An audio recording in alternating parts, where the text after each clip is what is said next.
श्रीगुरवे नमः। सदाशिवसमारम्भां शङ्कराचार्यमध्यमाम् अस्मदाचार्यपर्यन्तां वन्दे गुरुपरम्पराम्। गुरुब्रह्मा गुरुर्विष्णु गुरुदेवो महेश्वरः गुरुसाक्षात् परब्रह्मा तस्मै श्रीगुरवे नमः। नित्यानन्दं परमसुखदं केवलं ज्ञानमूर्तिं विश्वातीतं गगनसदृशं तत्त्वमस्यादिलक्ष्यम् एकं नित्यं विमलमचलं सर्वधी साक्षिभूतं भावातीतं त्रिगुणरहितं सद्गुरुं तं नमामि। ॐ सहना भवतु सहनौ भुनक्तु सह वीर्यं करवावहै तेजस्विनावधीतमस्तु मा विद्विषावहै। ॐ शान्ति शान्ति शान्तिः। నిన్న అఖండమైనటువంటి భారతం ఎట్లా ఖండం కాలేదో, అయితే జిల్లాలుగా, రాష్ట్రాలుగా, పంచాయతీలుగా, గ్రామాలుగా వ్యవహారంలో ఉంది. కానీ అది ముక్క కాలే, అది మొత్తం ఒకటిగానే ఉంది. అట్లా పరమాత్మ కూడా అఖండంగా ఉన్నాడు. జీవుడుగా కానీ జగత్తుగా కానీ ఆయన ముక్క కాలే. మరి ముక్కైనట్టు కనబడుతున్నాడు అంటే ఇది వ్యవహార సత్యమే కానీ యథార్థ సత్యం కాదు. ఎందుకు అంటే బంగారం నగలైంది అంటే బంగారం నగలైందే కానీ బంగారం కాసుల పేరైంది అంటాం కరెక్ట్ కాదు. బంగారం నగలుగా మారుతుంది కానీ బంగారం అంతా మారలే, కొంత బంగారం మాత్రమే మారింది. అది బంగారం కాసుల పేరైంది అన్నాం అనుకోండి, కాసుల పేరుగా ఇంత బంగారమే మహా అయితే 10 తులాల బంగారం కాసుల పేరు 20 తులాలు అవుతుంది. బంగారం అంతా అయిందా? ఈ బంగారం కూడా కాసుల పేరు అయినది కూడా బంగారం కావడానికి సిద్ధంగానే ఉంది. కాసుల పేరు అయినప్పుడు కూడా అది ఎట్లా ఉంది? బంగారంగానే ఉంది. మిగిలిన బంగారం ఎట్లుందో ఇది కూడా అట్లాగే ఉంది, సాలిడ్గానే ఉంది. దాంట్లో ఇంకేం మార్పు రాలే. అట్లా పంచాయతీ అయింది, ఊరైంది, గ్రామం అయింది, జిల్లా అయింది, రాష్ట్రం అయింది అని అంటున్నారే కానీ రాష్ట్రం కాలే. ఏది? భారతదేశం. భారతదేశం ఎట్లా రాష్ట్రం కాలేదో విశ్వం అంతా కూడా ఖండాలు కాలే, అయిందనుకుంటున్నాం. సముద్రాలు కూడా అన్ని సముద్రాలే కదా. ఇది పసిఫిక్ ఓషను, ఇది అట్లాంటిక్ ఓషను, ఇది ఇండియన్ ఓషను. పొట్టిగా పేర్లు పెట్టుకున్నావు అంటే ఇండియన్ ఓషన్ ఇక్కడికి కట్టయి, ఇక్కడి నుంచి పసిఫిక్ ఓషన్ స్టార్ట్ అయిందా? కాలే. అన్నీ నీళ్ళన్నీ ఒకటే. మన ఊహలో మనం ఇన్ని రేఖాంశాలు, ఇన్ని అక్షాంశాల్లో దాన్ని కట్ చేసుకున్నట్లు మనం అనుకుంటున్నాం ఇది మాది. అట్లా ఆకాశం కూడా కట్టుకాలే. ఇది ఇండియన్ భూభాగం. మన భూభాగం మీద ఫ్లై చేయటానికి వాడు పర్మిషన్ తీసుకోవాలి, వాడి భూభాగం మీద ఫ్లై చేయటానికి మనం పర్మిషన్ తీసుకోవాలి. అదంతా కూడా భూభాగం మీద అంటే ఆకాశంలోనే. ఆకాశం అంతా ఒకటిగానే ఉంది. ఇది భారతదేశ ఆకాశం, ఇది ఆసియా ఆకాశం, ఇది యూరప్ ఆకాశం లేవు కదా. అట్లా జీవ జగత్తులనేవి రెండు లేవు. అది నిన్న చెప్పుకున్నది మనం. అందుకని మనం ఏమంటున్నాం? నాకు ఖండమైనవి కనిపిస్తున్నాయి, నాకు అఖండమైనది నాకు తెలియాలి. అఖండ మండలాకారం వ్యాప్తం, అది ఒక చోటిగా లేదు, అది వ్యాప్తమై ఉంది. ఎక్కడ వ్యాప్తమైంది? చరాచరాల్లో. చరంలో వ్యాప్తమైంది, అచరంలో కూడా. తత్పదం దర్శితం ఏనా, త్వం పదం నాకు అక్కర్లేదు. తత్పదాన్ని నాకు చూపించడానికి గురుదేవా మిమ్మల్ని అడుగుతున్నాను. త్వం నాకే తెలుసు, తత్తు మీరు చూపెట్టండి. అర్థమైందా? అది 85వ ప్రశ్న. 86 86 అయిపోయింది. 86 ఆత్మ రెండుగా ఎందుకు చీలిపోయింది? అజ్ఞానం అవిద్య అని చెప్పాడు కదా. అజ్ఞానం అవిద్య వల్ల ఆత్మ రెండుగా చీలిపోయినట్లు కనిపిస్తోంది అని. ఆ అజ్ఞానం అవిద్య నా కంటికి వచ్చినటువంటి జబ్బు. ఆ జబ్బు వల్ల ఒక చంద్రుడే ఇద్దరు చంద్రుళ్ళు అయినట్టు నాకు కనపడుతున్నారు. అజ్ఞానం ఉంది అని అంటున్నావు కదా. అజ్ఞానం అంటే అసలు అది జ్ఞానం లేకపోవడం. జ్ఞానమే ఉంటుంది, జ్ఞానం లేకపోవడము అనేది లేనిది కదా. మరి జ్ఞానం లేదు కదండి, మాకందరికీ అజ్ఞానమే ఉంది కదా. చీకటి అనేది ప్రపంచంలో లేదు, వెలుతురే ఉంటుంది.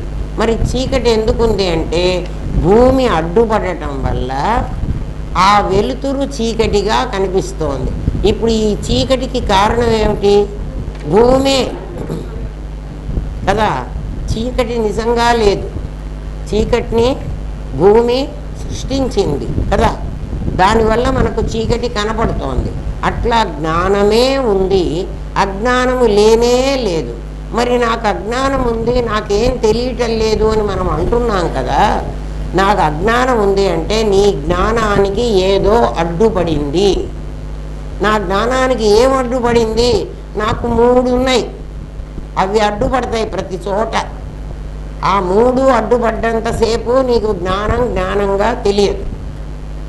దాన్నే మనం ఏమంటామంటే మోహం అంటాం. ఎవడైనా తన కొడుకు తప్పు చేస్తే పుత్ర వ్యామోహం అంటాం చూడండి, అది తప్పుగా నీకు అనిపించదు. అదే ఎదటి పిల్లవాడు తప్పు చేస్తే అది నీకు చాలా పెద్ద తప్పుగా అనిపిస్తుంది. తప్పు ఒకటే అయినప్పటికీ వాడు చేస్తే నీకు తప్పుగా అనిపిస్తోంది, నీ కొడుకు చేస్తే నీకు అది తప్పుగా అనిపించటంలే. తప్పుగా అనిపించకపోవడం అనే పదార్థం లేదు. మరి నాకు అనిపిస్తోంది కదా అంటే నీ వ్యామోహం అనే అడ్డు వెయ్యబట్టి అది నీకు తప్పుగా అనిపిస్తోంది కదా. ఈ ప్రపంచంలో ఏదైనా కూడా ఒకటి అడ్డు వేసుకుంటాం మనం. అది వేసుకోవడం వల్ల అది ఉన్నట్టుగా మనకు అనిపిస్తుంది. అందుకని అజ్ఞానం అనేది అసలు లేదు. అజ్ఞానం ఉంది అని మనం అనుకుంటున్నాం. అజ్ఞానం రావడానికి కారణం ఏమిటంటే జ్ఞానానికి ఏదో అడ్డుపడింది. ఏది అడ్డుపడిందో నువ్వు వెతుక్కుంటే నీ అజ్ఞానం పోతుంది. ఇప్పుడు ఏం అడ్డుపడి నన్ను జీవుడుగా అంటుంది? జీవుడు అనేవాడు అసలు లేడు, కానీ నేను జీవుణ్ణి అని అంటున్నా. నేను ఏది అడ్డుపడి నేను జీవుణ్ణి అంటున్నాను? నా దగ్గర నేను నాది 2 విడిగా ఉన్నాయి, ఎక్కడా కూడా కలవలేదు. నేను నాదితో కలవదు అసలు. ఎందుకంటే అది వేరు, ఇది వేరు. అది నేను నా నీడతో కలుస్తానా? కలవలేను. ఎందుకంటే నా నీడ నా నుంచే వస్తుంది, కానీ నా నీడ నాతో కలవదు. అట్లా నా నీడ లాంటిది నా నాది, నేను లాంటిది నేను. ఆ నేను ఈ నాది ఎప్పుడూ కలవవు కదా. అవి కలవకుండా ఉంటే నేను అహం బ్రహ్మాస్మి, నాది ఆభాస అవుతుంది. నేను పరమాత్మని, నాది ఆభాస అవుతుంది కదా. కలవవు కదా, అసలు కలవు, ఎప్పుడూ కలవు. కానీ నేనేం చేశానంటే నా నేనును నా నాది మీద వేసి నాదిని నేనంటున్నా. అందువల్ల నాకు జీవత్వం వచ్చింది. జీవత్వం నిజంగా లేదు. అందుకు శాస్త్రం ఏం చెప్పింది? జీవత్వం ఆగంతుకం, నువ్వు తెచ్చిపెట్టుకున్నది. బ్రహ్మత్వం సహజం, నీ సహజ స్వరూపం బ్రహ్మస్వరూపం. జీవస్వరూపం నువ్వు తెచ్చిపెట్టుకున్నావు. జీవత్వం ఆగంతుకం. ఆగంతుకం అంటే నువ్వు తెచ్చిపెట్టుకున్నది. బ్రహ్మత్వం నీ సహజ స్వరూపం. మరి సహజ స్వరూపంలో ఉంటావా, ఈ ఆగంతుకమైన దాంట్లో ఉంటావా? అజ్ఞానం ఎలా లేదో జీవత్వం కూడా అలా లేదు. జీవుడు ఎవరు? నిజంగా జీవత్వం ఎలా వచ్చింది నీకు? నాదిని నేనంటేనే వచ్చింది. నాదిని నేనంటం వల్ల జీవత్వం వచ్చింది. నేనంటం వల్ల జీవత్వం రాదు. నాది ఎప్పుడూ కూడా నేను కావడానికి వీల్లేదు.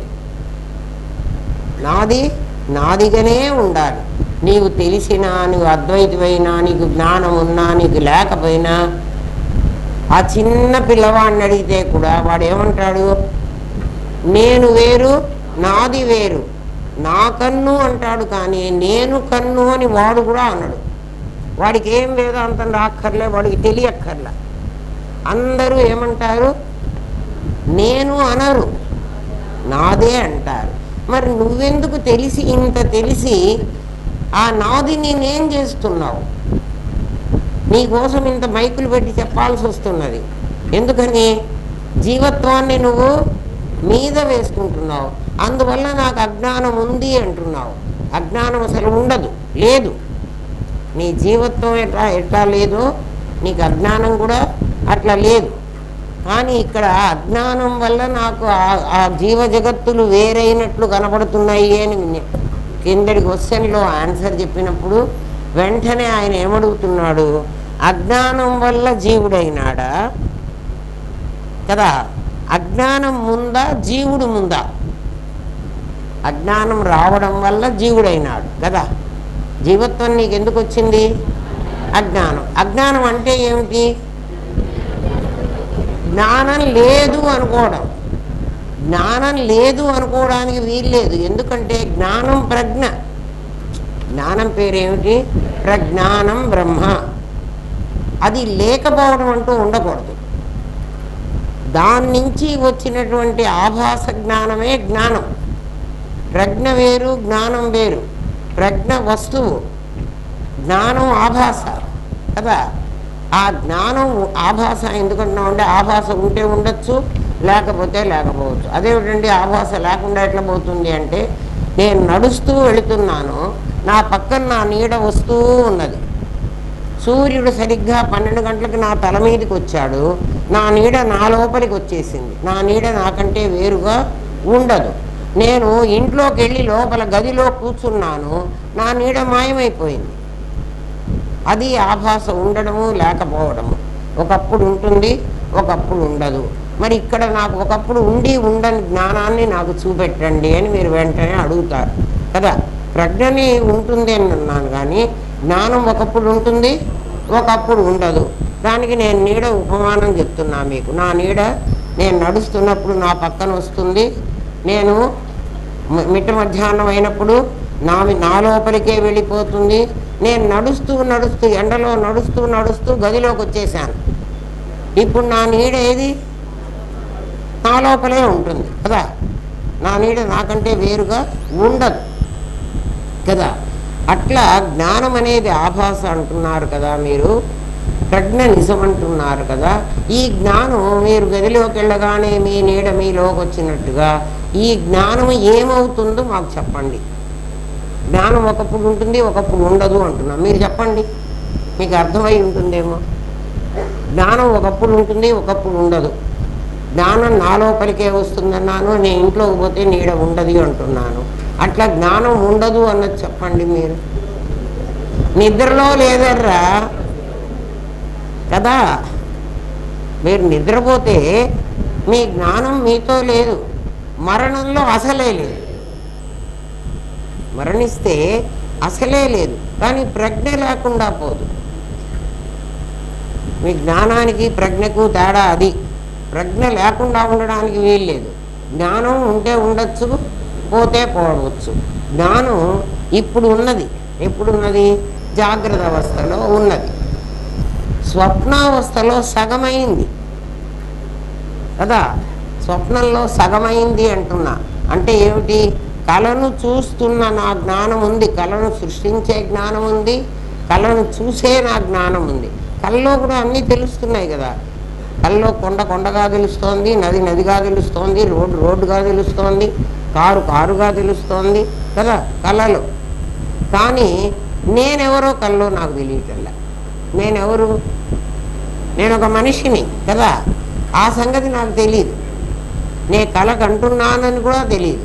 కానీ కళని కంటున్న జ్ఞానం నాకే ఉంది. కళలో నా జ్ఞానం ఏమైంది? సగమైంది. నిద్రలో ఏమైంది? అసలు లేకుండా పోయింది.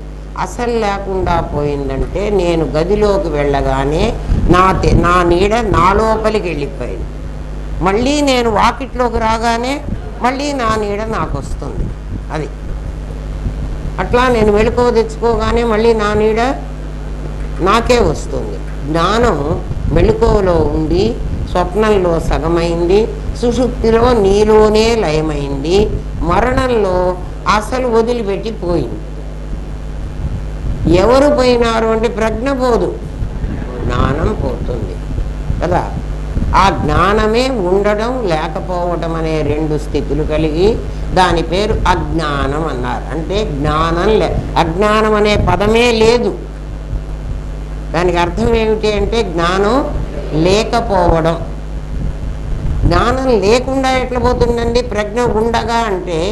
అందుకే అది ఆభాస అన్నాం. ఎందుకంటే సూర్యరశ్మి ఎప్పుడూ ఉంటుంది, ఇంద్రధనుస్సు ఒకప్పుడే ఉంటుంది, ఒకప్పుడు ఉండదు. కాబట్టి మీరు అది గుర్తుపెట్టుకుంటే ఆభాసకి ఎప్పుడు ఇంద్రధనుస్సు గుర్తుపెట్టుకోండి. సర్పరజ్జువుని గుర్తుపెట్టుకున్నా నాకేం అభ్యంతరం లేదు. సర్పరజ్జువు ఎప్పుడు ఉంటుంది?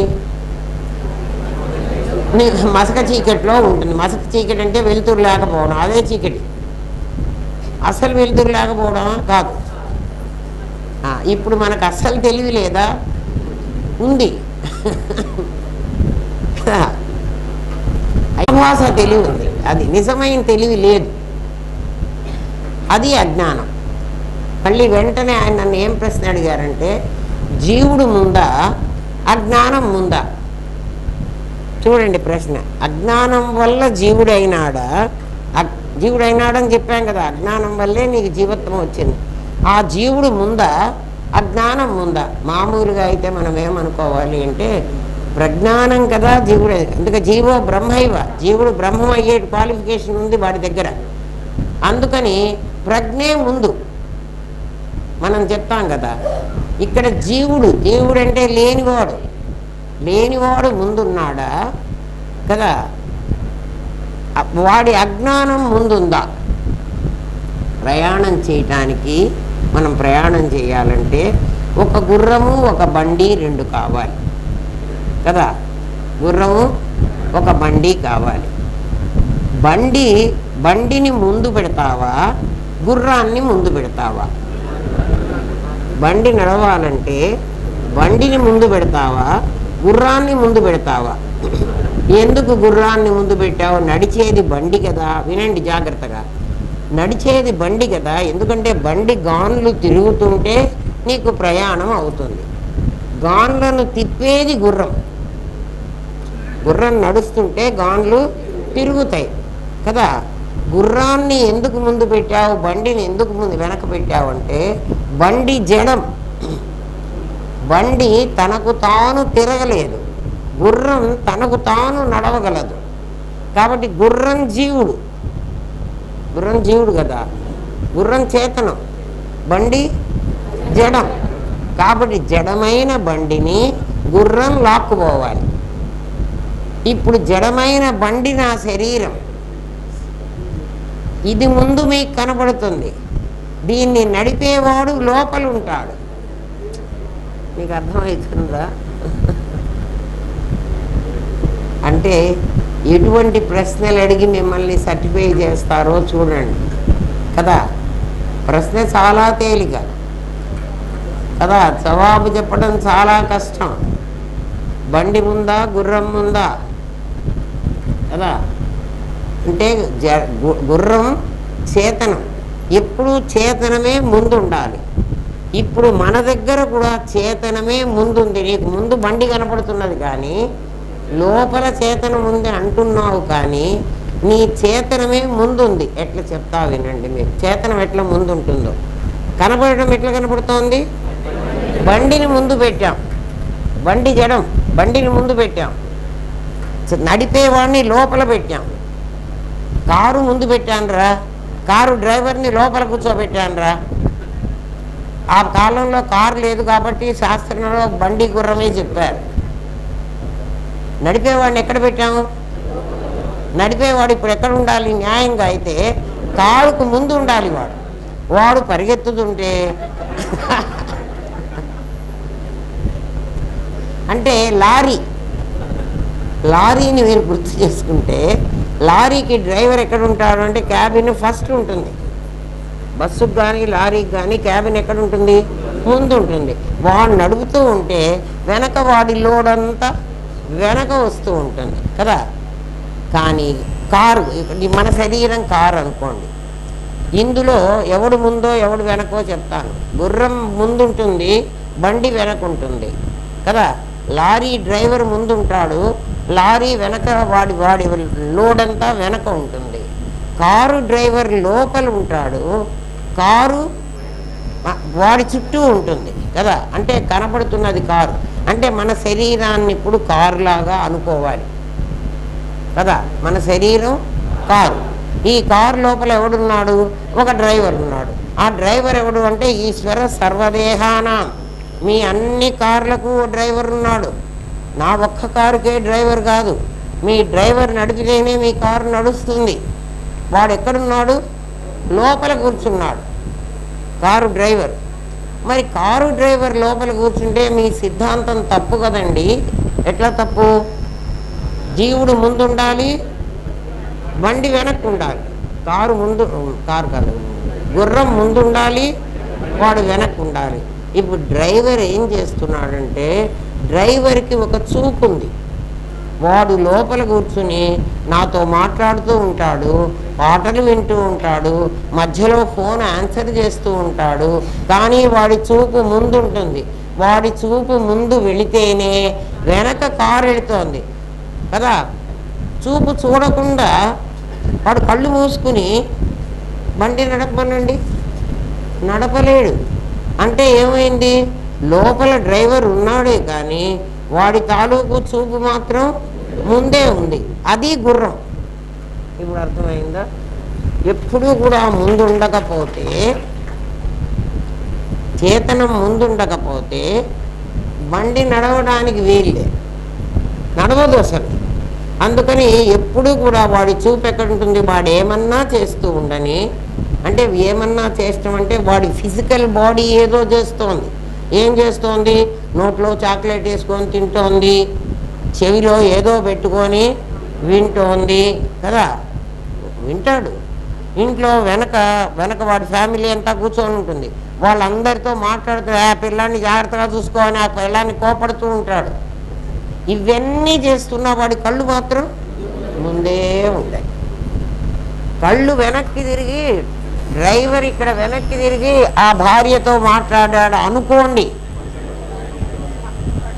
ఇంకా భార్య ఉండదు, వాడు ఉండడు కదా. కాబట్టి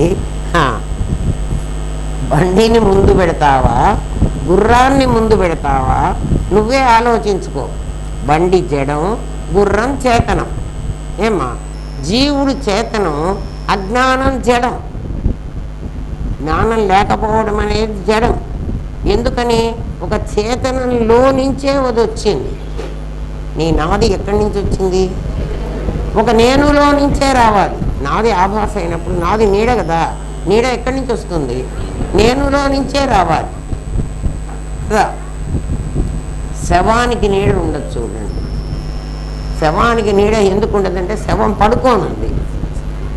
అది అడ్డం పెడితే నీడ వస్తుంది. మనం అడ్డంగా నుంచున్నాం కాబట్టి మన నీడ వస్తుంది.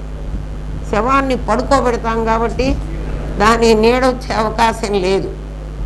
వాడిని కూర్చోబెట్టండి, వాడికే వాడు కూర్చుంటాడా? కూర్చోడు. నువ్వు చేయి తీసేస్తే వాడు పడిపోతాడు. అర్థమవుతుందా? అజ్ఞానం జడం. నువ్వు ఉంటే కదా తెలుసు అని తెలియదు అని చెప్పగలవు. తెలుసు తెలియదు అని చెప్పగల తెలివి ఒకటి నీ లోపల ఉంది.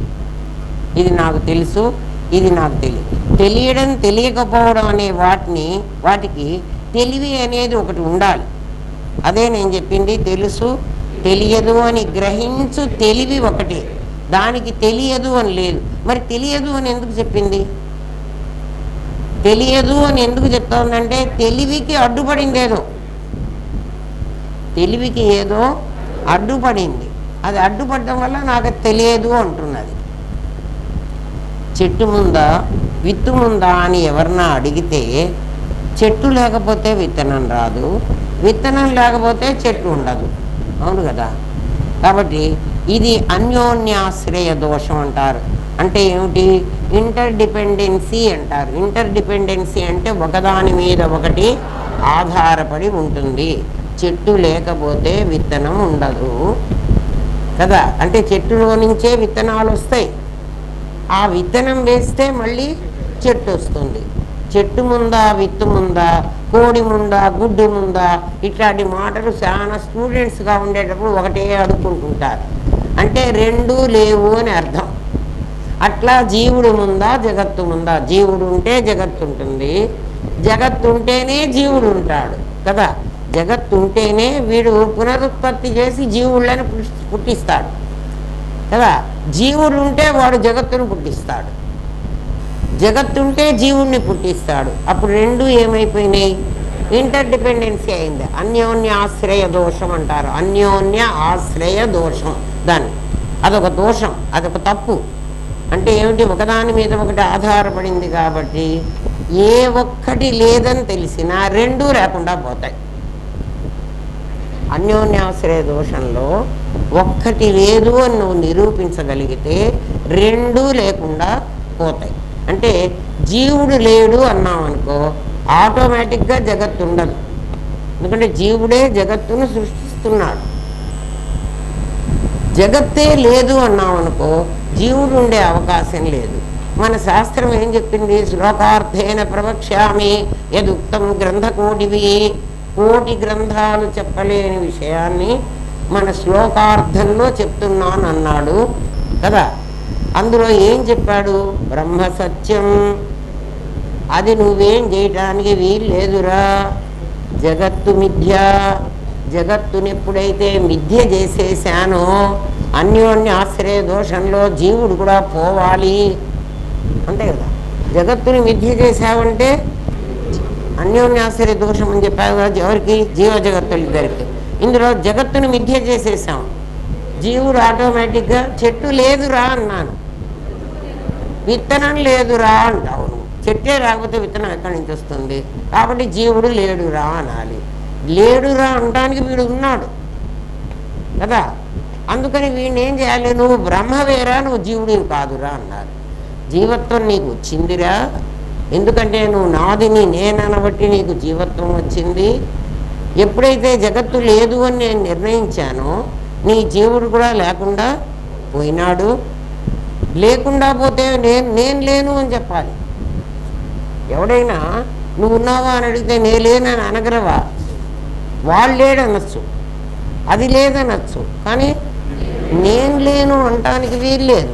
అందుకని నేనేమైపోవాలి? ఎప్పుడైతే నేను అనేటువంటి ఈ జీవుడు అనేవాడు లేకుండా పోతాడో అప్పుడు నేను బ్రహ్మనై ఉంటా. అర్థమైందా?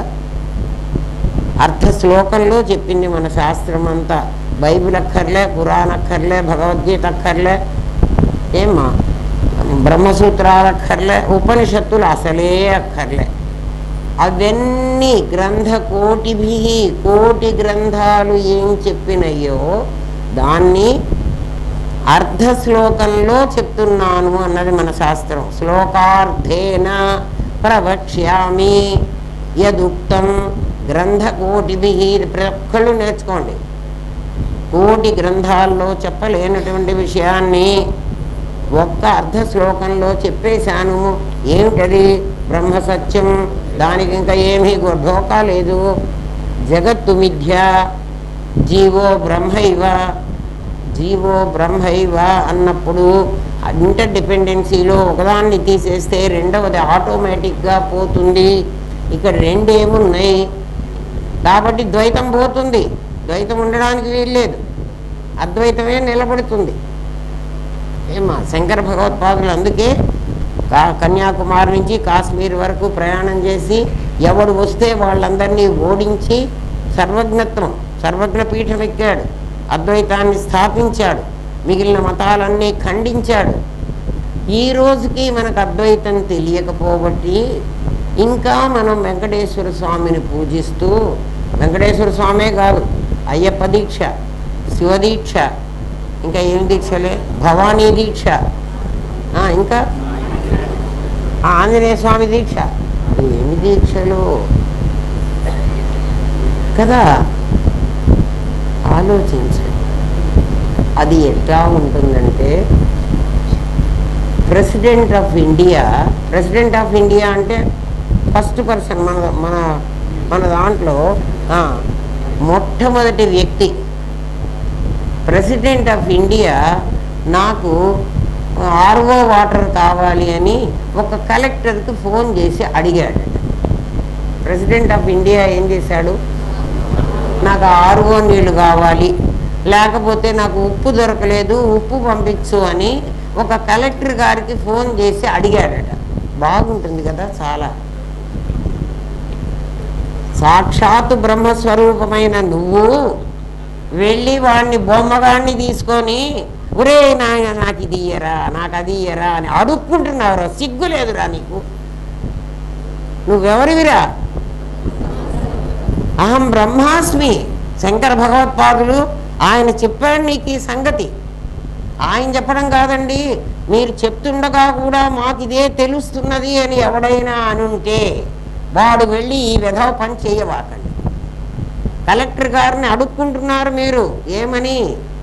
వజ్రాల అంగడికి వెళ్ళి 1 కిలో ఉప్పు ఉందా అని అడిగి, అయ్యో ఉప్పు కూడా పెట్టుకోలేదా, ఇదేం అంగడి అంటే ఎట్లుంది? వజ్రాల షాపుకి వెళ్ళి 1 కిలో ఉప్పు ఇవ్వమని అడిగాట ఎవడో మనలాంటి వాడే. వాడు మా అంగట్లో ఉప్పు ఉండదండి అన్నట్ట. వెంటనే వీడేమన్నాడు, ఉప్పు కూడా కాకుండా ఏం అంగడి పెట్టుకున్నావయ్యా అని అన్నాడు. చాలా బాగుంది కదా. ఇప్పుడు మనం అందరం చేస్తున్న పని ఏమిటి? నీకై నువ్వు పరబ్రహ్మ స్వరూపానివి, ప్రజ్ఞానం బ్రహ్మ అని శాస్త్రం చెప్తోంది. మనం ఏం చేస్తున్నాం? ఎవరి దగ్గరికి వెళ్ళి అడుగుతున్నావు? ఆలోచించరా? ఒక నేనును నాదిని వదిలించుకోలేక ఇంకొక నాది దగ్గరికి వెళ్ళి అడుక్కుంటున్నావు. వాడు ఇవ్వలేదని మళ్ళీ ఏడుస్తున్నావు, వాడికి లంచం పెడుతున్నావు. ఆలోచించు, కొంచెం ఆలోచించండి రా, మీకే అర్థమైపోతుంది. లేకపోతే నేను ఇంత కోప్పడి మిమ్మల్ని తిట్టాల్సిన అవసరం కూడా నాకు లేదు. శంకర భగవత్పాదులు తిడుతున్నారు అనుకోండి, ఆయనే చెప్తున్నాడు ఈ మాట. అరే నేను ఇన్ని సంవత్సరాల నాడు ఇంత చిన్న వయస్సులో తెలుసుకుని ఇంతమందికి బోధిస్తే, ఆ బోధించే రామనాథం గారు లాంటి వాళ్ళని నేను దేశమంతా పెడితే ఆ వాళ్ళు చెప్తూ ఉంటే సంవత్సరాల తరబడి వీళ్ళకి ఇంకా బుద్ధి రాలేదేమిట్రా అని ఆయన తిడుతున్నారు. నేను తిట్టడంలే మిమ్మల్ని. కొంచెం బుద్ధి ఉన్నా అజ్ఞానం ఉన్నా కాదు, తెలుసుకోండి. నిజంగా మీరెవరో మీకు తెలిస్తే మీరు ప్రెసిడెంట్ ఆఫ్ ఇండియా. మీరు అడుక్కోక్కర్లా, మీరు ఆర్డర్ చేస్తే అన్నీ మీకు వస్తాయి. కావాలి అనుకుంటే ఈ ప్రపంచంలో మీకు సాధ్యం కానిది ఏదీ లేదు. ఎందుకంటే అన్నిటినీ సృష్టించిన వాళ్ళు మీరే. మేమా అండి? అవును, నువ్వే. కళ సృష్టిస్తులే నువ్వు. కళలో ఎన్ని సృష్టించడానికి నీకేమన్నా కావాలన్నా? కళ అక్కర్లో తెలివిగానే సృష్టిస్తున్నావు. నిన్న 14 అంతస్తుల మేడ కట్టావు కదా. ఇచ్చా జ్ఞానంలో నువ్వేమైనా చేయగలవు. అదే నువ్వు క్రియలో కూడా చేయగలవు. నీ ఇచ్చలో నీ జ్ఞానంలో ఏదొస్తే చూడండి. కుమ్మరి వాడికి కుండలు చేయడం చాలా నేర్పుండాలండి, వాడు కుండలు చేశాడు అంటున్నారు కదా. కుమ్మరి వాడు కుండలు చేయటం పుట్టుకతోనే చేశాడా? చెయ్యలే, వాడు నేర్చుకున్నాడు కదా. ఆ ఇంట్లో పుట్టాడు కాబట్టి. కంసలి వాడికి నగలు చేయటం వాడు ఇంట్లో పుట్టాడు కాబట్టి వాడు నేర్చుకున్నాడు కదా. నువ్వు అట్లాంటి ఇంట్లో పుట్టావు. ఏ ఇంట్లో పుట్టావు? అద్వైత గృహంలో పుట్టావు. ద్వైత గృహంలో ప్రవేశించవాకు, కులం మార్చుకోవాకు. నీ కులంలో నువ్వు ఉండటంలే. నా కులంలో నేనుంటే అందరు నన్ను పిచ్చోడు అంటారండి అంటే అనుకోని. బాలోన్మత్త పిశాచవత్ అంటారట. బ్రహ్మజ్ఞానం పొందిన వాడిని ఏమంటారంటే, అరే పిల్లోడు రా, వాడికి ఏం తెలియదురా. ఎందుకంటే వాడు మరి వెంకటేశ్వర స్వామికి పూజ చేయటం లేదురా. ఉన్మత్త, వాడికి పిచ్చోడురా. పిచ్చోడే ఉంటే బ్రెయిన్ వాడికి సరిగ్గా లేదురా. పిశాచవత్, వాడికి దయ్యం పట్టిందిరా, అందుకని దేవుణ్ణి కాదంటున్నాడు. దయ్యం పట్టిన వాడు దేవుణ్ణి కాదంటాడు. దేవుణ్ణి మేం కాదంటల్లే, దేవుడు నీ లోపల ఉన్నాడంటున్నా. నీ లోపల ఉన్న దేవుణ్ణి నువ్వు వెతుక్కోలేక బయట దేవుణ్ణి వెతకడానికి బయలుదేరావు. బయట కూడా దేవుడు దొరుకుతాడు. ఎప్పుడు ఆ వెంకటేశ్వర స్వామి విగ్రహం లోపలికి నువ్వు వెళ్ళగలిగితే దొరుకుతాడు. లోపలికి నువ్వు ఎట్లా నువ్వు బయటికే వెళ్ళగలుగుతున్నావు. తిరుపతికి వెళ్ళి ఏం చేస్తున్నావు? తిరుపతికి వెళ్ళి వెంకటేశ్వర స్వామి విగ్రహాన్ని చూసావు, నేను దర్శించానంటున్నావు. నిజంగా దర్శనం అది కాదు. నిజంగా దర్శనం ఆ శిలలో ఉన్న దైవత్వాన్ని చూడు. చూడలే కానీ అంటావు కదా, ఆ స్వామి తీసుకుపోతున్నాడు, స్వామి అనుగ్రహంతోనే నేను తిరుపతికి పోతున్నా. అవును, స్వామి అనుగ్రహం. అనుగ్రహం నిన్ను తిరుపతికి తీసుకుపోయిన అనుగ్రహం స్వామి లోపల ఉంది కదా. నీ లోపల ఎట్లా ఈశ్వర సర్వదేహానాం ఉందో స్వామి దేహంలో కూడా ఒక అనుగ్రహం ఉంది కదా. మరి అది చూసావా? అది చూడనియట్లేదండి వీళ్ళు నన్ను నెట్టి పంపిస్తున్నారు. మరి ఏం చూసి వచ్చావురా? దండలు చూశానండి, ఆ వజ్ర కిరీటం కూడా చూశానండి. అప్పుడు నిజపాద దర్శనం అయితే పాదాలు కూడా చూశానండి. ఓ 10,000 టికెట్ కట్టుకోండి కదా. పైసా ఖర్చు లేకుండా లోపల ఉన్నవాడిని చూడరా అని మేము చెప్తుంటే, డబ్బులు పెట్టి చూసి వచ్చేవాడిని చూసొచ్చి నేను చూశాను అని సాటిస్ఫై అయిపోతున్నావు. నీ కర్మని నేను చెప్పమంటావురా? నీ కర్మ. మాకేం కర్మ లేదండి, మేము బాగున్నాం. ఎందుకంటే భారతదేశంలో పుట్టడమే మా అసలు అదృష్టం, అద్వైత విద్య నేర్చుకోవడమే మా అదృష్టం కదా. ఇవాళ కాకపోతే రేపైనా, రేపు కాకపోతే ఎల్లుండైనా, అంటే ఈ జన్మ కాకపోతే ఇంకో జన్మకైనా కదా. చెప్పాడు కదా ఆయన, శుచీనాం శ్రీమతాం గేహే, నిన్ను పుట్టించిన ఆయన ఈ ఆనందధామంలోకి ఇప్పుడు ఎవరు వచ్చారో వీళ్ళందరినీ ఇప్పుడు మీకు తెలియకపోయినా మీరు వచ్చేసారు కాబట్టి, మా యూనివర్సిటీలో జాయిన్ అయినారు కాబట్టి, ఒకవేళ మీ దేహాలు పోయినా వింటున్నారు కదా పాఠం. వచ్చే జన్మకి మళ్ళీ మానవ శరీరం ఇచ్చి మళ్ళీ ఇటువంటి గురువుని ఎవరినో రామనాథం గారు లాంటి వాడిని మీ దగ్గరికి పంపించి నేనే నేర్పిస్తాను అని ఆయన ప్రమాణం చేస్తున్నాడు. ఆలోచించండి, చేశాడా లేదా భగవద్గీతలో? ఆ భగవద్గీత మాకు అర్థమైతే కదండి, మాకు అట్లా అర్థం కాలే. మీరేదో చెప్పుకుంటున్నారు, మాకు తెలియదు. వెతుక్కోండర్రా, ఇంటికి వెళ్ళి భగవద్గీతలో ఈ శ్లోకం ఉందో లేదో వెతకండర్రా. పరమాత్మ ప్రమాణం చేసి చెప్పాడు, వినండి. హిందూ ఒకటి లేదు అంటే రెండవది అబద్ధం అవుతుంది. అజ్ఞానము, జీవుడు అలాంటి వాళ్ళే. జీవుడు ఏర్పడమే అజ్ఞానం వల్ల ఏర్పడ్డాడు కదా. జీవుడు ఏర్పడ్డాడు కాబట్టి జగత్తుంది అని వాడంటున్నాడు. జీవుడు ఏర్పడకపోతే జగత్తుంది అని చెప్పడు. ఎందుకంటే లోపల ఉన్న నేనుకి బయట ఉన్న జగత్తు కనిపించదు. లోపల ఉన్న నేను ఈ శరీరాన్ని నేననబట్టి, నాదిని నేననబట్టి అన్నాడంటే జీవుడు అయినాడు. నాదిని ఎప్పుడు నేనన్నానో, భానుమతి అనేదాన్ని నేను ఒకదాన్ని ఉన్నాను అన్నాను, ఎదురుగా నాకు మాధురి, రితిక, రమ్య కనపడతారు. భానుమతి లేదనుకో, నేను చచ్చిపోయినా అనుకుంటారా కాసేపు, ఈ శరీరం పోయింది, ఇప్పుడు నాకు వాళ్ళు కనపడతారా? కనపడరు. అర్థమైందా? ఏమర్థమైంది? చూడు, అజ్ఞానము జీవుడు అలాంటిదే. అజ్ఞానం ఉంటే జీవుడు అవుతావు, జీవుడు అయితే జగత్తు కనిపిస్తుంది. అజ్ఞానం లేకపోతే నీకు జీవత్వం లేదు, జీవత్వం లేకపోతే నీకు జగత్తు కనిపించదు. అర్థమైంది కదా? సరే, కారణం లేకపోతే కార్యం పోతుంది. కారణము కార్యము అని రెండు ఉన్నాయి. కారణం బంగారం, కార్యం దాని కార్యము నగ కదా. కారణమే లేదు, బంగారమే లేదు, నగ ఎట్లా చేస్తారు? నేను ఊరికే కంసలి వాడి దగ్గరికి వెళ్ళి, నాయన నాకు ఒక కాసుల పేరు చేసి ఇయ్యి అని అడిగితే, అమ్మ ఆ బంగారం ఏదో ఇవ్వండి అప్పుడు చేసిస్తానంటాడు. బంగారమే ఇవ్వకపోతే కాసుల పేరు చేయడానికి వీల్లేదు. అట్లా కారణమే లేకపోతే కార్యం లేకుండా పోతుంది. ఇక్కడ రిలేటివిటీలో, సాపేక్షంలో ఒకటి అబద్ధమైతే రెండవది కూడా అబద్ధమైపోతుంది. జీవుడు బ్రహ్మమైతే జగత్తు బ్రహ్మమే అవుతుంది. జగత్తు లేకుండా జీవుడు బ్రహ్మమవుతాడు అంటే ఏమిటి? జగత్తు కూడా బ్రహ్మమే అవుతుంది. ఎందుకని బ్రహ్మం అవుతుంది? జీవుడు బ్రహ్మం కాగానే జగత్తు ఎందుకు బ్రహ్మం అవుతుందో చెప్పనా? జీవుడు బ్రహ్మం అయినాడు అంటే జీవుడు ఒక పార్ట్, బ్రహ్మము హోల్ కదా.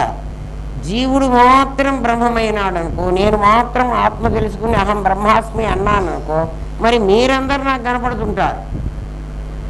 అప్పుడు నా శరీరాన్ని ఎట్లా నా నాదిని నేనుగా చేసుకున్నాను, మీ నాదులన్నిటినీ కూడా నేనే చెయ్యాలి.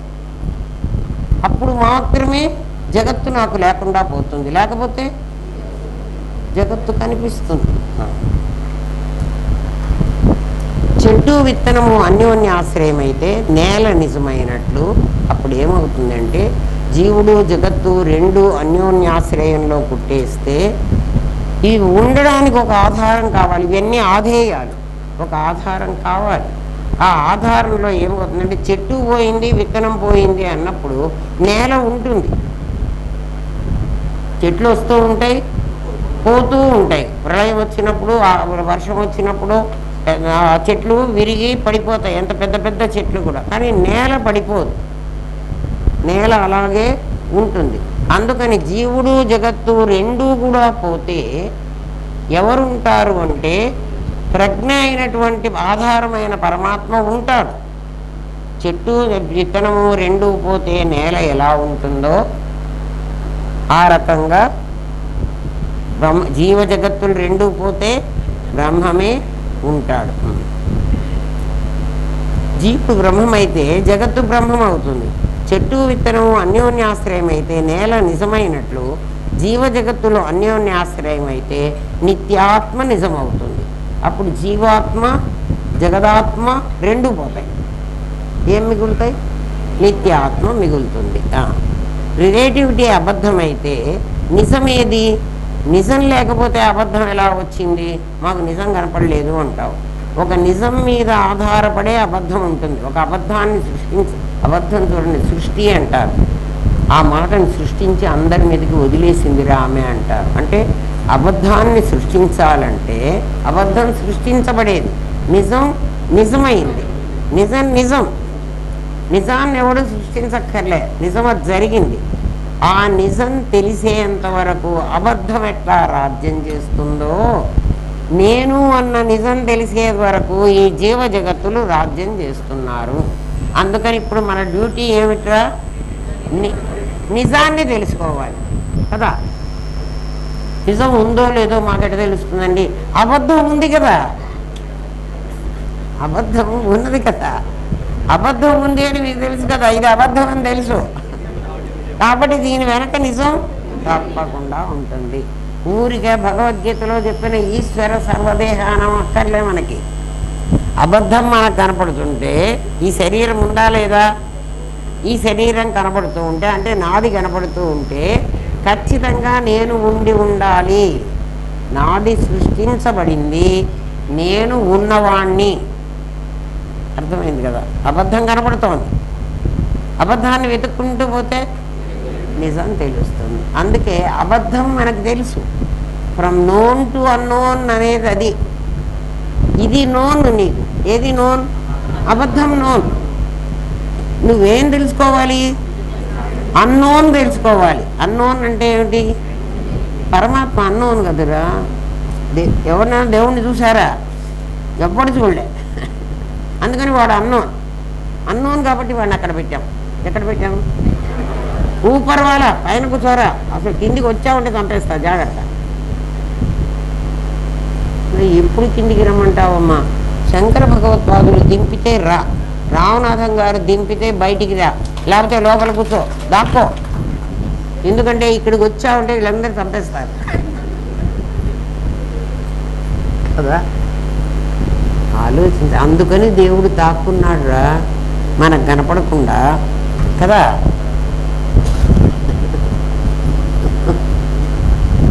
అందుకే అమ్మ చిన్నప్పుడే మనకి, అమ్మే దేవుడు కదా అసలు. అమ్మ చిన్నప్పుడే మనకేం నేర్పిస్తుందంటే ఆవిడ ఎక్కడో దాక్కొని అక్కడి నుంచి ఒక సౌండ్ పంపించి నేను ఎక్కడున్నానో వెతుక్కోరా, నేను ఎక్కడ అంటే వెతుక్కోవడం ఆవిడ అప్పుడే నేర్పింది మనకి. కానీ మనం అప్పుడప్పుడు ఆడుకొని ఆమెతో అది ఆటలాగా వదిలేసాం. వెతుక్కుని అమ్మను పట్టుకుండేదాకా వాడు ఏడుస్తూ పోతాడు చూడండి. అమ్మని పట్టుకోగానే వాడికి ఎంత హ్యాపీ ఉంటుంది. అట్లా దేహాన్ని పట్టుకుని నువ్వు ఏడుస్తూ ఉన్నావు, నీకు దుఃఖాలయం అశాశ్వతం, ఇదంతా దుఃఖాలయమైనటువంటి అశాశ్వతమైంది ఈ ప్రపంచం, ఎందుకురా నీకు, ఇక్కడ ఈషణత్రయాలు నన్ను పట్టి లాక్కుంటున్నాయి, నాకు నాది ఎప్పుడు వచ్చిందో నాది వెంట ఈషణత్రయాలన్నీ వచ్చినాయి, అమ్మ లోపల దాక్కుంది పిలుస్తున్నది కదా, పిలుస్తుంది కదా లోపల నుండి, కానీ వెతుక్కోవడం మనం మర్చిపోయినాం. అమ్మ నేర్పిన ఆటని పురాణం చేయలే, ఆపేశాం. ఇప్పుడు కనుక మళ్ళీ వెతుక్కుంటూ పోతే ఎక్కడ వెతుక్కోవాలండి? అంతర్ముఖ సమారాధ్య. అమ్మని ఎక్కడ వెతకాలి? లోపల వెతకాలి. ఎట్లా వెతకాలి? అమ్మ ద్వారా నాన్నని పట్టుకోవాలి. మనకు అమ్మే నాన్నని గురించి చెప్పాలి. మనకి నాన్న ఎవరో మనకు తెలియదు, అమ్మ ఎవరో మనకు తెలుసు. మనకే కాదు, హాస్పిటల్లో వాళ్ళకు కూడా తెలుసు. ఎందుకంటే మనం పుట్టినప్పుడు వాళ్ళే చూశారు. ఇది మీ అమ్మే అని చెప్పడానికి ఎంతమందో ఉన్నారు, కానీ ఇది మీ నాన్నే అని చెప్పడానికి అమ్మ ఒక్కతే చెప్పగలదు. మన నాన్నని ఎవరు చెప్పగలరు? అమ్మ ఒక్కతే చెప్పగలరు. ఇది అమ్మ ప్రకృతి దైవీ కేశ గుణమయీ. ఈ దేహం చెప్తుంది నీకు. ఎవరిని చెప్తుంది? నాయన నేను ప్రకృతినిరా, నేను జడాన్నిరా, నేను బండినిరా, నా లోపల ఒక గుర్రం ఉందిరా, దాని పేరు చేతనంరా, అదిరా నీకు తండ్రి. ఆ బ్రహ్మకీట జనని, ఆ బ్రహ్మకీట జనని. బ్రహ్మ మొదలు, బ్రహ్మ అంటే చతుర్ముఖ బ్రహ్మ, చతుర్ముఖ బ్రహ్మ దగ్గర నుంచి కీట చిన్న పురుగు వరకు అందరూ ఆ అమ్మ సంతానం. ఆ అమ్మ సంతానం అంటే ఈ దేహం, ఇది మనకమ్మ. ఈ అమ్మ ద్వారా నాన్నని పట్టుకో. ఈమె ఒక్కతే చెప్పగలదు, ఇంకెవ్వరు చెప్పలేరు. అటువంటి తల్లి తండ్రి నీ దగ్గర ఉన్నారు.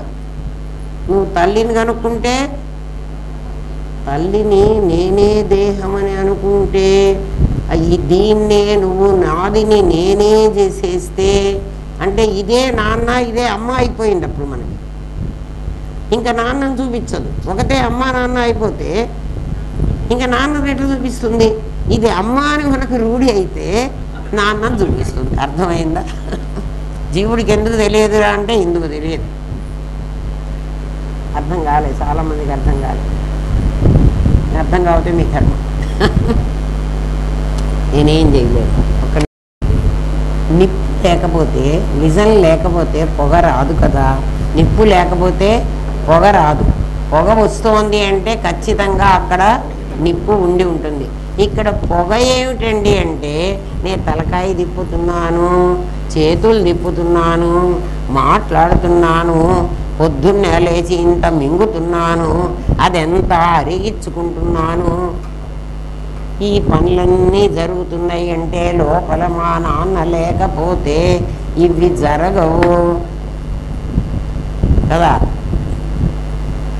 ఏ ఇంట్లోనన్నా నాన్న అసలు ఉండడు అనుకోండి, అమ్మే ఉంటుంది అనుకోండి, ఆ ఇంట్లో ఈ పనులన్నీ జరగవు. సోఫా సెట్లు ఉండవు, తినడానికి అన్నం ఉండదు కదా. అంటే ఇవన్నీ చేస్తున్నది ఎవరు? నాన్నే. ఇక్కడ ఎవరు నాన్న? లోపల చేతనమే నీ నాన్న. చేతనమే నాన్నరా. మయా అధ్యక్షేణ ప్రకృతే సూయతే సచరాచరం అని భగవద్గీత చెప్పింది. భగవద్గీత ఊరికే పుణ్యం కోసం చదవకండి. పుణ్యం కోసం చదివితే తప్పు. భగవద్గీత చదివితే పుణ్యం రాదు. భగవద్గీత అర్థం చేసుకుంటే జ్ఞానం వస్తుంది కదా. 700 శ్లోకాలు చదవకపోతే చదవకపోయినారు. నేను చెప్పే ఈ కొన్ని శ్లోకాలన్నా అర్థం చేసుకోండి, వస్తుంది. ఇక్కడ నిప్పేమిటి? నువ్వు నిప్పుతోనే వ్యవహారం చేస్తున్నావు కదా. పొగ ఆధారంగా నిప్పును కనుక్కున్నట్టు జీవజగత్తుల ఆధారంగా పరమాత్మను కనుక్కోవడానికి చేసే ప్రయత్నమే సాధన. సాధన అంటే ఇక్కడ తీసుకొచ్చేసాడు. ఏమిటి సాధన? నిప్పును జగత్తుని ఆధారంగా పరమాత్మని కనుక్కోవడానికి, జీవజగత్తులు ఆధారంగా ఫ్రమ్ నోన్, నీకు తెలిసింది, నీకు కనపడుతున్నది, జీవుడు కనపడుతున్నాడు, జగత్తు కనపడుతోంది. ఈ రెండిటి ఆధారంగా నువ్వు పరమాత్మని కనుక్కోవడానికి చేసే ప్రయత్నమే సాధన. ఇది 87 క్వశ్చన్. అర్థమైందా? ఇంకా అర్థం కాకపోతే వేస్ట్ కదా. గుర్రము బండి చెప్పాం కదా, కార్లు చెప్పాము, డ్రైవర్ని చెప్పాము. డ్రైవర్ కారు ఎక్కకపోతే కారు నడవదు. కారు షెడ్లో ఉంటుంది. కారు షెడ్లో ఉంటుందంటే పని చేయకుండా నిద్రపోతున్న మన శరీరం అందులో డ్రైవర్ ఎక్కలే. ఆ బండికి డ్రైవర్ ఉన్నాడు, ప్రతి బండికి డ్రైవర్ ఉంటాడు. కానీ వాడు ఎక్కకపోతే కారు నడవదు. వాడు ఎక్కితే వాడు చూస్తే నడవదు. వాడు అందులో కూర్చోవాలి. వాడు అందులో కూర్చుంటాడు ఎప్పుడు అంటే జాగ్రత్త అవస్థలో. వాడు కూర్చుని నడిపిస్తున్నాడు. ఇప్పుడు మన బండ్లు నడుస్తున్నాయి, మనం నడవట్లేదండి మేము ఊరికే కూర్చున్నామంటే కాదు. బండ్లు నడుస్తున్నట్టు మాకేమిటండి, మాకు ఎట్లా తెలుస్తుందండి అంటే, నేను చెప్పిన మాటలు మీకు వినపడుతున్నాయా లేదా? వినపడుతున్నవి అర్థం చేసుకుంటున్నారా లేదా? అర్థం చేసుకునేవాడు వాడేరా. వాడు లేకపోతే అర్థం కాదు. శవం దగ్గర భగవద్గీత పెట్టినా దానికి వినపడదు. శవం దగ్గర పెడతారు భగవద్గీత. ఇది ఒక చిత్రం కదా. ఎవడన్నా భగవద్గీత అక్కడ రికార్డు పెట్టాడు అంటే అక్కడ ఎవడో చచ్చిపోయినాడు అని అర్థం. ఊరి మీదుంపలేగా బతికున్నన్నాళ్ళు భగవద్గీత చెప్పండి రా. చచ్చిన తర్వాత ఇంకేం చెప్తారు? చచ్చిన వాడికి వినపడదురా. మరి ఎందుకు పెడుతున్నారు? ఎందుకంటే బతికున్న నాళ్ళు నువ్వు భగవద్గీత వినలేదురా.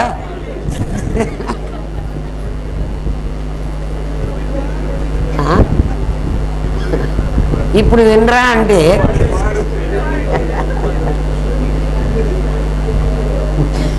వాడు పడి చస్తూ ఉంటాడు. వాడు వినలేడు. ఎందుకంటే వాడికి చెవులు లేవు, వాడికి కళ్ళు లేవు. వాడి యోక్ అంతా తీసి కింద పెట్టేశాడు. వాడు వచ్చి బయట కూర్చున్నాడు కదా. ఇంకొక యోక్ తగిలించుకునేదాకా వాడికి ఈ కష్టం తప్పదు. భలే తమాషాగా ఉంటుందిరా. ఎందుకంటే మన కథ కదా, మన కథ మనకి చాలా బాగుంటుంది. ఎన్నిసార్లు ఆ పని చేసి వచ్చాం కదా. అందుకని అదంతా అబద్ధం అని అనదు మన దగ్గర. అవును లోపల నిజమే గురే ఇదంతా మనకి ఇన్ని రోజులు మర్చిపోయినాను. అందుకే శాస్త్రం కూడా చెప్తుంది విస్మృత కంఠహారం. నువ్వు మర్చిపోయినదే ఇది. చాలాసార్లు జన్మించావు, చాలాసార్లు మరణించావు, ఇప్పుడు మళ్ళీ జన్మించావు. బహూనాం జన్మనాం అంతే. చాలా జన్మలైపోయిన తర్వాత జ్ఞానవాన్, జ్ఞానం కలిగి మాం ప్రపద్యతే, నేనెవరో, అసలైన నేనెవరో తెలుసుకోవడానికి వీలైన మానవ జన్మ నీకు ఇప్పుడు వచ్చింది. అంటే నువ్వు చాలా జన్మలేసావు, కానీ అవన్నీ మర్చిపోయి ఈ జన్మలో నువ్వేం చేస్తున్నావు అంటే మళ్ళీ ఆ జన్మల్లో ఏం చేసావు ఆ మూడింటి కోసమే మళ్ళీ వెంటపడుతున్నావు. ఇప్పటికైనా బుద్ధి తెచ్చుకోరా. మానవ జన్మ మళ్ళీ అందరికీ రాదు.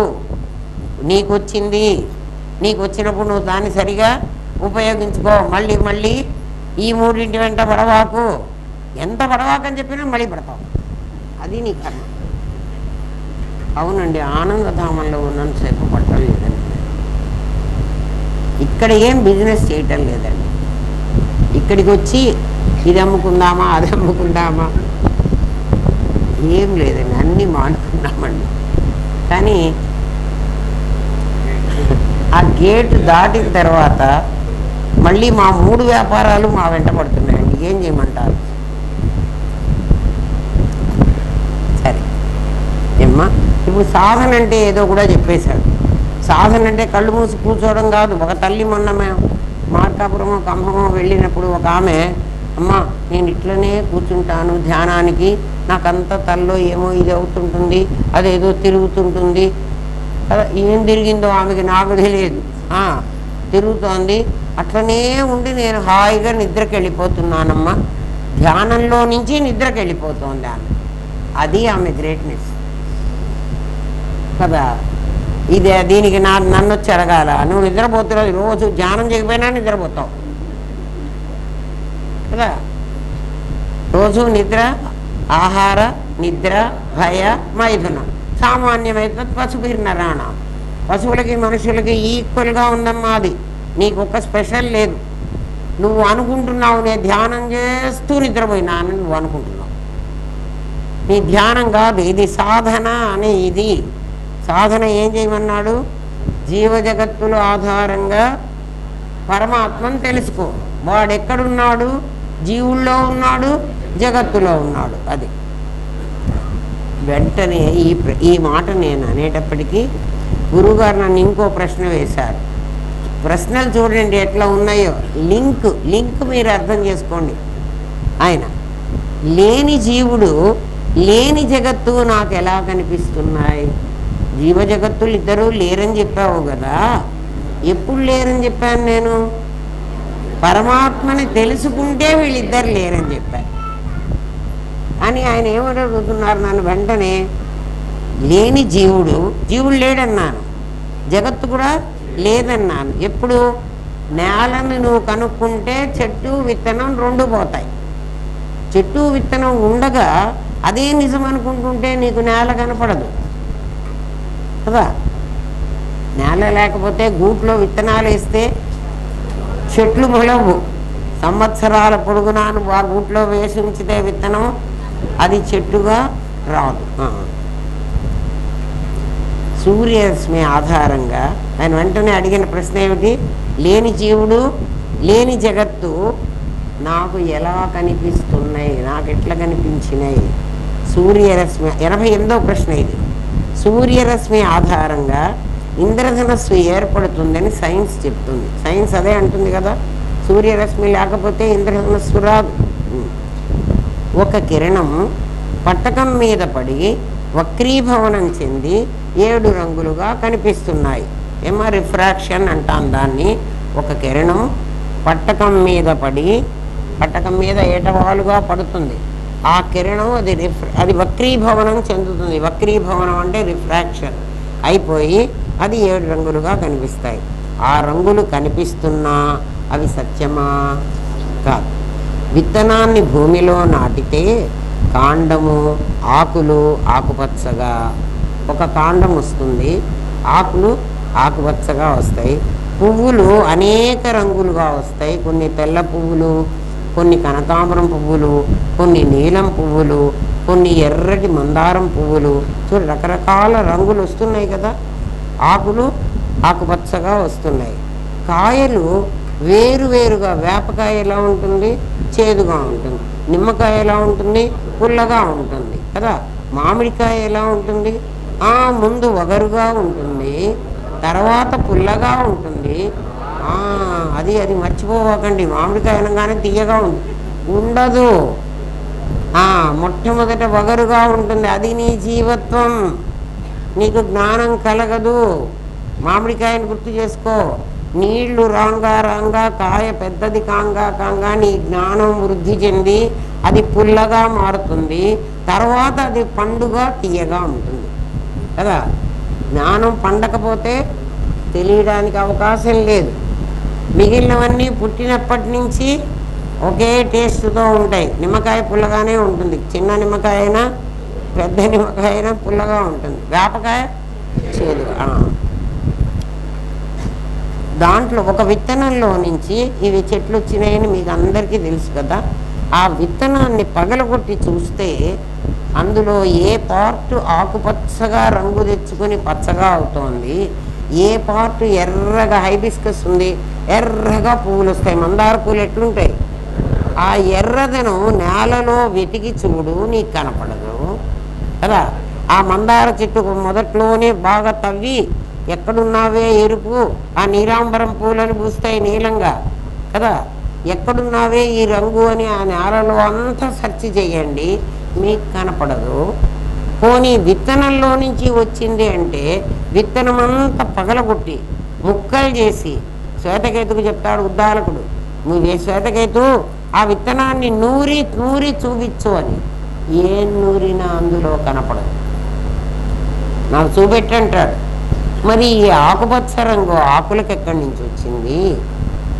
రంగురంగుల పువ్వులు ఎట్లా రంగులు రంగులు వచ్చినాయి కదా, ఆలోచించు నువ్వు. విత్తనాన్ని పగలగొట్టి చూస్తే అవి కనిపించలేదు కదా. పృథ్వీ నుంచి ఆ విత్తనం వాటిని గ్రహించి, విత్తనం ఏం చేస్తోంది, నేలలో నుంచి ఆ భాగాన్ని అది తీసుకుంటోంది. నేలలో ఆ భాగం ఎక్కడుందో దానికి తెలుసు. ఎవరికి? ఆ గింజకు తెలుసు. ఆ పక్కనే, ఇక్కడ పక్కన వేప చెట్టు నాటి ఆ పక్కనే ఒక మామిడి చెట్టు నాటితే ఈ వేప విత్తనం చేదునే తెచ్చుకుంటుంది, ఆ మామిడి విత్తనం వగరుని పులుపుని వగరే తెచ్చుకుంటుంది. అది తర్వాత పుల్లగా మారి తర్వాత తీయగా మారుతుంది. అప్పుడు దానికి ఈ రంగులన్నీ రావడానికి నేల అబ్సల్యూట్ కదా. విత్తనము చెట్టు దాని రిలేటివ్. విత్తనము చెట్టు అన్యోన్యాశ్రయం. మళ్ళీ ఇది లేకపోతే అది ఉండదు, అది లేకపోతే ఇది ఉండదు. కానీ నేల లేకపోతే ఈ రెండు ఉండవు. జీవుడు జగత్తు విత్తనము చెట్టు వలె ఒకరి మీద ఒకరు ఆధారపడ్డారు. వీరిద్దరికీ ఒక జ్ఞానము అనేది ఒకటి ఉంది. ఆ జ్ఞానము నేల వంటిది. అంటే నా లోపల జ్ఞానం ఉంది, నీ లోపల జ్ఞానం ఉంది. ఆ జ్ఞానం వల్లే నీవు జగత్తుగాను నేను జీవుడుగాను కనిపిస్తున్నాం కదా. ఈ జీవుడు జగత్తు లేని వాళ్ళు నాకు ఎట్లా కనిపిస్తున్నారు? ఇప్పుడు రంగులు లేనివా ఉన్నవే? కనిపిస్తున్నాయి కాబట్టి ఉన్నాయి. విత్తనంలో ఉన్నాయా? నేలలో ఉన్నాయా? లేవు. మరి ఎక్కడున్నాయి? ఎక్కడున్నాయి? ఇవి వాటిని వెతుక్కుని తేగలదు, నువ్వు తేలేవు. ఆ విత్తనాన్ని భూమిలో పెట్టిన తర్వాత అందులో అది ఏ జాతి విత్తనమో దాన్ని వెతుక్కొని తెచ్చుకుంటుంది కదా. దాన్ని వెతుక్కొని తెచ్చుకుంటున్నది. అదే ఆహారం మనం అందరం తింటున్నాం రా. పశువులు కూడా ఆహారం తింటున్నాయి, పక్షులు కూడా ఆహారం తింటున్నాయి కదా. ఇదే ఆహారమే కదా అవి కూడా తింటున్నది. కానీ ఆ పక్షిలో పక్షి కావలసినటువంటి పదార్థం ఏదో పక్షిని పుట్టిస్తోంది. ఈ మనిషిలో మనిషి కావలసిన పదార్థం ఏదో మనిషిని పుట్టిస్తోంది. మనిషిలో పక్షి పుడుతుందా కదా? పాములో పిట్ట పుడుతుందా? పుట్టవు. ఎందుకని? ఏ విత్తనం దాంట్లో ఉందో ఇదే జగత్తులో ఆ విత్తనం దాన్ని మాత్రమే వెతుక్కుని తెచ్చుకోగలదు. అందువల్ల ఏమవుతోంది? పక్షి జాతి పక్షులే పుడుతున్నాయి, కీటకల జాతికి కీటకాలే పుడుతున్నాయి. ఒకళ్ళకి ఇంకోళ్ళు పుట్టడంలా. అర్థమైందా? కాబట్టి జీవ జగత్తులు లేవు అంటావు, నీకు లేవు, నీకు కనపడవు, వాళ్ళకు కనపడతాయి. ఎవరికి కనపడతాయి? ఏ విత్తనానికైతే నేలలో పెట్టగానే దాని తాలూకు జ్ఞానాన్ని సంపాదించుకుంటుందో అట్లా ఈ విత్తనాలన్నీ మన దగ్గరున్న విత్తనాలన్నీ భూమిలో పెట్టగానే మన దగ్గరున్న విత్తనాలు అంటే మన స్పర్మ్, మన భూమిలో పెట్టడం అంటే క్షేత్రజ్ఞయోర్జ్ఞానం యత్ తత్ జ్ఞానం మతం మమ. భూమిలో పెట్టగానే దానికి సంబంధించినటువంటి దాన్ని అదే లాక్కోర్చుకుంటున్నది. నీకు కనపడదు, నాకు కనపడదు. అందుకని మనిషికి మనిషే పుడుతున్నాడు, కోతి కోతే పుడుతోంది కదా. అర్థమైందా? జీవ జగత్తులు అందులో వెతుకు, నువ్వు ఏమన్నా కనపడుతుందేమో. అది మనిషా పశువా జంతువా ఏమవుతుందని వెతుకు, ఏం తెలియదు నీకు. జీవ జగత్తులు కనిపిస్తున్నప్పటికీ అవి లేవంటున్నావు. అవి ఎట్లా వెతుకుతాయంటే నీకు తెలియదురా నాయన, దానికి తెలుసు. ఏ చెట్టు ఏ విత్తనం దేని నుంచి ఏ భూమిలో నుంచి ఏం లాక్కోవాలో దానికి తెలుసు కదా. అట్లాగే తల్లిలో నుంచి క్షేత్రం తల్లి, క్షేత్రజ్ఞుడు తండ్రి, క్షేత్రజ్ఞుడు విత్తనం. క్షేత్రంలో పడగానే ఆ బిడ్డ తయారవుతున్నాడు. మనిషి క్షేత్రంలో పడితే మనిషి విత్తనం. క్షేత్రంలో ఏ వీర్యం పడుతున్నదో ఆ బిడ్డ పుట్టుకొస్తున్నాడు. అట్లా ఈ ఉన్నాయిరా నాయన. విత్తనంలో నువ్వు ఆకుపచ్చదనాన్ని, ఆకులయ్యేదాన్ని ఎలా కనుక్కోలేవో ఇది కూడా కనుక్కోలేవు. శరీరము, మనస్సు. Next question 89. ఆయన చిన్న చిన్న ప్రశ్నలే అడిగారు. శరీరము, మనస్సు, ప్రాణము, వీటిలో సుఖ దుఃఖ అనుభవం ఎవరికి? శరీరము, మనస్సు, ప్రాణం 3 ఉన్నాయి నా దగ్గర. వాటినే ఏమన్నాం మేము? నామ రూప క్రియ అన్నాం. నామరూప క్రియలు జీవుల్లో, దేశకాల వస్తువులు జగత్తులో ఉన్నాయని మనకు తెలుసు. దేశకాల వస్తువులు ఉంటే జగత్ అంటాం, నామరూప క్రియలు ఉంటే జీవుడు అంటాం. నామరూప క్రియల్లో శరీరము, మనస్సు నామం ఆలోచన, ప్రాణం రజస్సు, శరీరం రూపం, నామరూప క్రియ. ఈ మూడిలో సుఖ దుఃఖ అనుభవం ఎవరికి? సుఖం కానీ దుఃఖం కానీ ఎవరికి అనుభవానికి వస్తున్నది? శరీరానికి సుఖ దుఃఖాలు ఉన్నాయా? మనస్సుకు సుఖ దుఃఖాలు ఉన్నాయా ఏమ్మా? లేకపోతే ప్రాణానికి సుఖ దుఃఖాలు ఉన్నాయా? మనందరం సుఖాన్ని దుఃఖాన్ని అనుభవించాం. సుఖాన్ని దుఃఖాన్ని అనుభవిస్తూ ఏమంటాం? నాకు కష్టాలు వచ్చినాయి, నాకు సుఖాలు వచ్చినాయి అంటున్నావు కదా. సుఖ దుఃఖ అనుభవం ఎవరికి ఉంది? నీ దగ్గర ఉన్నది శరీరము, మనస్సు, ప్రాణం 3 ఉన్నాయి. ఈ 3 లాగేస్తే నువ్వు లేవు. దేశకాల వస్తువులనే 3 లాగేస్తే జగత్తు లేదు. కానీ ఏముంటుంది? ప్రజ్ఞ ఉంటుంది. చెట్టు విత్తనం లాగేస్తే నేల ఉంటుంది కదురా. ఇందా నుంచి చెప్పుకుంటున్నది అదే కదా. అట్లాగే శరీరము, మనస్సు, ప్రాణం లాగేస్తే జీవుడు లేడు. జీవుడు ఎవరో మీకు ఇప్పుడు అర్థమైపోయింది. ఎవరు? శరీరము, మనస్సు, ప్రాణము నాదికున్నాయి. నాదిని అభిమానించినవాడు జీవుడు. నాదిని నేనన్నవాడు జీవుడు. నిజంగా జీవుడు లేడు. ఉన్నది ఎవరు? బ్రహ్మమే. ఉన్నది బ్రహ్మమే. జీవుడు అనేవాడు అస్సలు లేడు. కానీ వాడు ఆరోపిత సత్యం. అంటే ఉన్నది అరుంగోవిలే. రాముడు అనేవాడు వాడి మీద ఆరోపించాను. రాముడు నిజంగా లేడు. ఏ రాముడు లేడు? అయోధ్య రాముడు లేడా? కాదు కాదు. రామానంద సాగర్ చెప్పినటువంటి ఆ రామాయణంలో రాముడు అనేవాడు పాత్రధారి. నిజంగా వాడెవడు? వాడు అరుణ్ గోవిల్. రాముడుగా కనపడుతున్నప్పుడు కూడా వాడు అరుణ్ గోవిల్. జీవుడుగా కనపడుతున్నప్పుడు కూడా అహం బ్రహ్మాస్మి. అర్థమైందా? ఇప్పుడు నాకు జీవుడుగా కనపడుతున్నప్పుడు, రాముడుగా కనపడుతున్నప్పుడు అరుణ్ గోవిలే కదా మొత్తం కనపడాల్సింది మనకి కదా. చెయ్యి అరుణ్ గోవిల్దే, కన్ను అరుణ్ గోవిల్దే, తలకాయ అరుణ్ గోవిల్దే, యాక్షన్ అరుణ్ గోవిల్దే. మరి ఎవరుగా కనపడుతున్నాడు? రాముడు. ఇప్పుడు నేను ఆలోచించండి. నేను అనేవాడిని నేనే అన్నాడు వాడెవడో మొన్న. ఎవడ్రా నువ్వు అంటే నేనే అన్నాడు. నేనే. నేను నాదిగా కనపడుతున్నాడు. నాదిగా కనపడుతున్నాడు కాబట్టి వాడికి ఏమున్నాయి? వాడికి శరీరం ఉంది, ప్రాణం ఉంది, వాడికి మనస్సు ఉంది. నాకు సుఖ దుఃఖాలు వచ్చినాయి అని అంటున్నాడు వాడు. ఏమంటున్నాడు? నాకు సుఖ దుఃఖాలు. అమ్మా జీవితం అంతా నాకు కష్టాలే. లేదండి నేను వాడు గోల్డెన్ స్పూన్తో పుట్టాడండి, వాడికి జీవితం అంతా సుఖాలే అంటున్నావు కదా. ఎవరికి సుఖాలు కష్టాలు వచ్చినాయి అంటున్నావు నువ్వు? నాకు వచ్చినాయి అంటున్నావు. నాకంటే ఎవరికి? నాదికి. నాదంటే ఎవరు? శరీరం, మనసు, ప్రాణం. కాబట్టి శరీరం, మనస్సు, ప్రాణం అనే 3ంటికి నువ్వు సుఖాలు దుఃఖాలు ఉన్నాయని నువ్వు ఒప్పుకుంటున్నావు. అవునా కదా? అవును కదా. ఈ మూడు జడమా చేతనమా? జడానికి సుఖం దుఃఖం అనుభవం ఎట్లా ఉంటుందిరా? ఆ గోడకు అనుభవం ఉంటుందా? దాన్ని సాగు కొడితే నేను గుణపం తీసుకొని ఆ గోడ కొట్టేశా, అయ్యో నన్ను కొడుతున్నారు, అది ఏడుస్తుందా? మరి ఎవరు ఏడుస్తారా? ఈ టేబుల్ని విరగొట్టేస్తా, విరగొట్టి 2 పీటలు చేసి పారేస్తా, టేబుల్ ఏడుస్తుందా? ఏడవద్దు కదా. ఈ మైకును విరగొట్టేస్తా, ఇది ఏడుస్తుందా? ఏడవద్దు కదా. మరి నువ్వు సుఖ దుఃఖాలు ఎవరికి ఉన్నాయంటున్నావు? ఆలోచన చేయి, లోపలికి వెళ్ళు. సుఖ దుఃఖాలు ఎవరికిరా?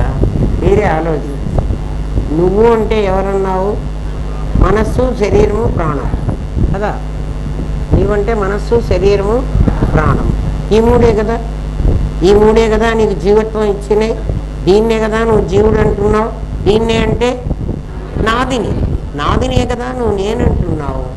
నాకు కష్టాలు వచ్చినాయి అని అంటున్నావా లేదా ఆలోచించు.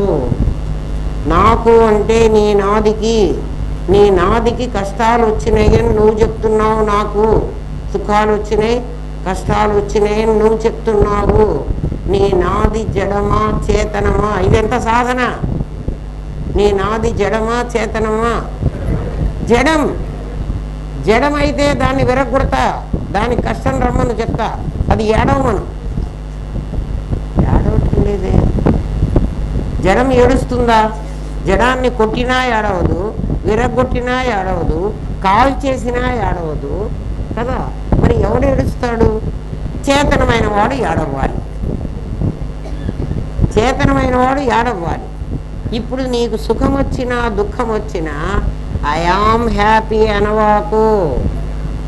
I experienced happiness. I am not happy. Are you happy? Yes, I am happy. నీ బొందరికి ఇంగ్లీష్ రాదు, అవునా కాదా? నేను తిడుతున్నానని ఏమనుకోవాకండి రా. ఆలోచించు. నౌ ఐ ఆమ్ హ్యాపీ కదా. హ్యాపీ ఫేస్ ఒకటి, బోడీ ఫేస్ కదా.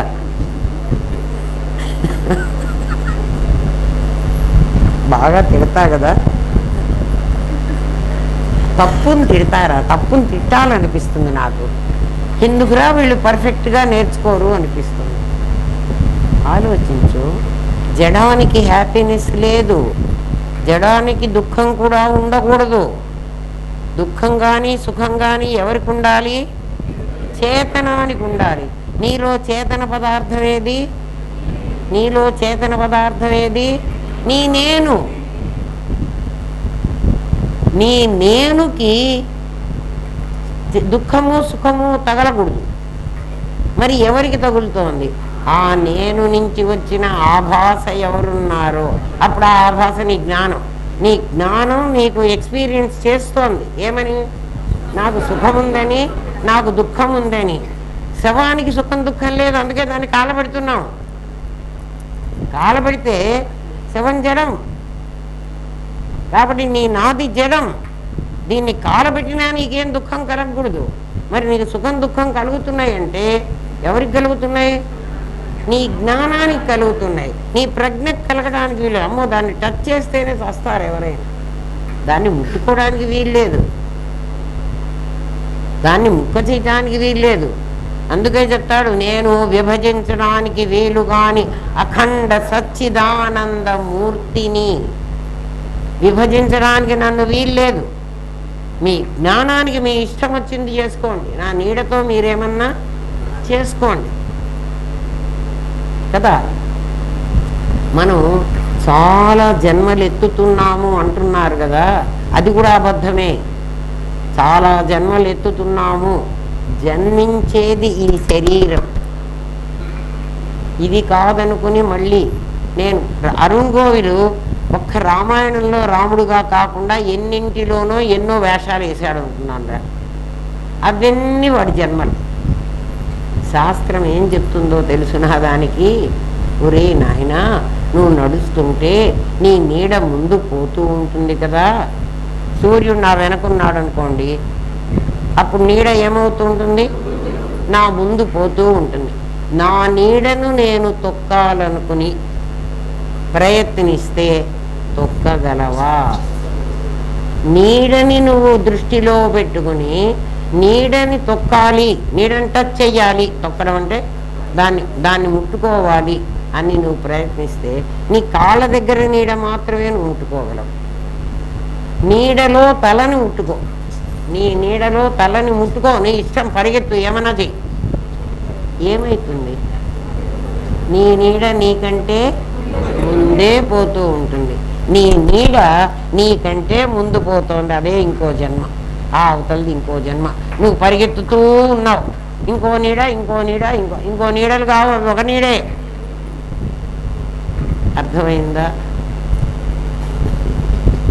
ఏమిరా నాకు అదో జన్మ, ఇదో జన్మ, పూర్వజన్మ, ఉత్తర జన్మ, నీ బొంద జన్మ, జన్మలు లేవు, జన్మ. అర్థమైంది? ఒక్కొక్కటి అర్థమైతే కదా. ఇవన్నీ ఎందుకు అడిగారంటే ఎల్ఎన్ గారు, ఇవి చాలా డీప్గా ఉన్నవాడికి మాత్రమే అర్థమవుతాయి, అందరికి అర్థం కావు. అంటే ఆ క్వశ్చన్ వేస్తే పుట్టుట్టిగా నేను పిహెచ్డి అంటే ఆయన ఒప్పుకుంటాడా కదా. ఇవన్నీ నీకు తెలియకుండా నీకు పిహెచ్డి ఎవడిచ్చాడమ్మా అని అడుగుతాడు, అడగకూడదు కదా. అందుకని చెప్తున్నా, ఎల్ఎన్ గారి ప్రశ్నలకి జవాబు చెప్తున్నా కాబట్టి మీకు అవన్నీ చెబుతున్నా. ఇవన్నీ కొంచెం కొంచెం హాఫ్ నాలెడ్జ్ పెట్టుకుని జన్మలు లేవురా, వచ్చే జన్మ లేదురా, పూర్వజన్మ లేదురా అంటే భగవద్గీతలో కృష్ణ పరమాత్మ చెప్పింది అబద్ధం అవుతుంది. శుచీనాం శ్రీమతాం గేహే జాతసే ధ్రువం మృత్యు ధ్రువం జన్మ మృతస్య చ, చచ్చినవాడు మళ్ళీ పుడతాడు, పుట్టినవాడు మళ్ళీ చస్తాడు, అక్కడ ఏమిటయ్యా అనొచ్చు. అర్థమైందా? నువ్వు ఆ లెవెల్కి వస్తే నీకు లేదు. ఇప్పుడు ఎవర్రా నీకు 89వ ప్రశ్న చూడండి. శరీరము, మనస్సు, ప్రాణం, ఈ మూడు కూడా జడం. ఈ మూడిటికి మనం బండి అని పేరు పెట్టాలి. నాకేమని పేరు పెట్టాలి? గుర్రం అని పేరు పెట్టాలి కదా. గుర్రం అంటే ప్రజ్ఞ కాదు, జ్ఞానం. ప్రజ్ఞ వేరు, జ్ఞానం వేరు, జాగ్రత్తగా గమనించండి. జ్ఞానం ఆభాస, ప్రజ్ఞ నిజం కదా. జ్ఞానం ఈ శరీరం మీద ఆవరించుకుని ఉంటే కదా, దాన్ని ఏమనాలి? జీవుడు అనాలి. అంటే నాది నేనంటే జీవుడు అనాలి. ఇప్పుడు నీకు సుఖము దుఃఖము ఎవరికి వస్తోంది? ఎందుకంటే మాకు ఈ ప్రశ్నకి జవాబు చెప్తున్నారు అంటే దుఃఖమే మిమ్మల్ని బాధిస్తోంది. ఈ ప్రపంచంలో దుఃఖమే ఉంటుంది. ఎందుకని ప్రపంచాన్ని దుఃఖాలయం అశాశ్వతం అన్నాడు. ఎందుకు అంటే సొంత సొమ్ముతో బతికిన వాడికి దుఃఖం లేదు, దొంగ సొమ్ముతో బతికేవాడికి దుఃఖం ఉంది కదా. అవునా కాదా? నిజం చెప్పంటాడు. దొంగతనం చేసి ఆ డబ్బుతో నేను జీవించాలి అనుకున్న వాడికి దుఃఖం ఉంది. ఇప్పుడు ఏం దొంగతనం చేశానండి నేను అంటే, అసలు నేను ప్రజ్ఞానం బ్రహ్మరా నాయన, నాకు అసలు ఎవ్వటి డబ్బులతో అవసరమే లేదు, నా దగ్గరే కావలసినంత శక్తి ఉంది. నా శక్తిని ఎప్పుడు కావాలంటే అప్పుడు నేను అవ్యక్తంలో నుంచి వ్యక్తం చేసుకోగలను. ఏ దేహం ధరించినా ఆ దేహానికి కావలసిన శక్తిని నేను ఇచ్చుకోగలను. అవునా కాదా? ఆయన అదే కదా చెప్పాడు. నేను ఎందుకురా వేరే శరీరాలు పొందాలంటే ఆయా శరీరాలతో ఆయా అనుభవం ఎట్లా ఉంటుంది తెలుసుకోవాలని నేను వచ్చాను. అంటే ఆ శరీరానికి ఆ కష్టాన్ని నేనే కలిగించుకుని ఆ కష్టం వచ్చినప్పుడు నాకు ఎలా ఉంటుందో నేను ఎక్స్పీరియన్స్ చేసుకుంటా. మీకేం బాధ? శరీరాన్ని సృష్టించిన వాడిని నేనే. నేను మొట్టమొదటే నేనేం చెప్పాను? ఏకః అనేకో అహమస్మి. నేను అనేకమయ్యి అనేక కష్టాలు సుఖాలు ఉన్నప్పుడు నాకు ఎటువంటి అనుభవం కలుగుతుందో చూడాలి అని నేను అనుకున్నప్పుడు నా దగ్గర చాలా శక్తి ఉంది. నేను ప్రజ్ఞానం బ్రహ్మ. నేను రమేష్గా పుట్టాను, సత్యనారాయణగా పుట్టాను, భరత్గా పుట్టాను కాదు, నేను వాళ్ళలాగా నేను తయారైనా. వాడుగా ఉంటే ఏ ఏ అనుభవాలు నాకు వస్తాయో అవి నాకు సుఖమిస్తాయో దుఃఖమిస్తాయో నేను అనుభవించాలనుకున్నా. వీడుగా ఉంటే ఎట్లా అనుభవించాలో అట్లా అనుభవిస్తామనుకున్నా. అట్లా ఇంతమందిని నేను సృష్టించుకున్నా. అన్ని కష్టాలు సుఖాలు కూడా నేనే సృష్టించాను. మరి నాకు వదిలేయకుండా మీరందరూ ఏం చేస్తున్నారంటే ఈ శరీరం నాది అని మీరు దొంగ సొమ్ము తీసుకున్నారు. అది నాది. ఎవరిది? అదెంత నాది. నాది అంటే ప్రజ్ఞానంగా ఉన్న నాది. మీ దగ్గరికి వచ్చేటప్పటికి జ్ఞానంగా అంటే నేను జ్ఞానంగా అరుణగోవిలుగా ఉండకుండా నేను రాముడిగా వేషం వేశాను రా. నేనే రమేష్గా ఉంటే కష్టాలు వస్తే ఎట్లా యాక్ట్ అవుతానో అని నేనే ఆ వేషం వేసుకున్నా. నేనే భరత్గా ఉంటే సుఖాలు వస్తే ఏమిస్తే ఎట్లా ఉంటుంది నేను ఎన్నో అనుకున్నాను. అన్ని వాసనలకి అన్ని రకాల శరీరాలని సృష్టించాను. రహస్యమమ్మా ఇది. ఇది గుహ్యతమం శాస్త్రం ప్రవక్ష్యామ్యనసూయవే. భగవద్గీతలో చెప్తున్నాడు కృష్ణ పరమాత్మ. ఇది గుహ్యతమం, అతి రహస్యమైన విషయాన్ని నీకు చెప్తున్నాను అర్జున. ఎందుకు చెప్తున్నావయ్యా? అనసూయవే, నీకు అసూయ లేదు కాబట్టి చెప్తున్నా. మీకందరికీ అందుకే చెప్తున్నా, మీరందరూ నా వాళ్ళు కాబట్టి కదా చెప్తున్నాడు. అయ్యా నేను అన్ని సుఖాలు కష్టాలు అనుభవించాలి అనే ఉద్దేశ్యంతో ఒక్కొక్క శరీరాన్ని నేను సృష్టించుకున్నాను. ఆ శరీరానికి కావలసిన కష్టాలు సుఖాలు నేనే పెట్టుకున్నాను. వేషం వేసుకున్నప్పుడు వాడికే తెలుస్తుంది కదా. నేను వేసుకున్న తర్వాత ఆ శరీరానికి ఆ కష్టాలు సుఖాలు ఇచ్చి నేను అనుభవిస్తున్నా. అందులో ఉన్నవాడిని నేను. కాబట్టి నీ సుఖదుఖాలు ఎవరికి వస్తున్నాయి?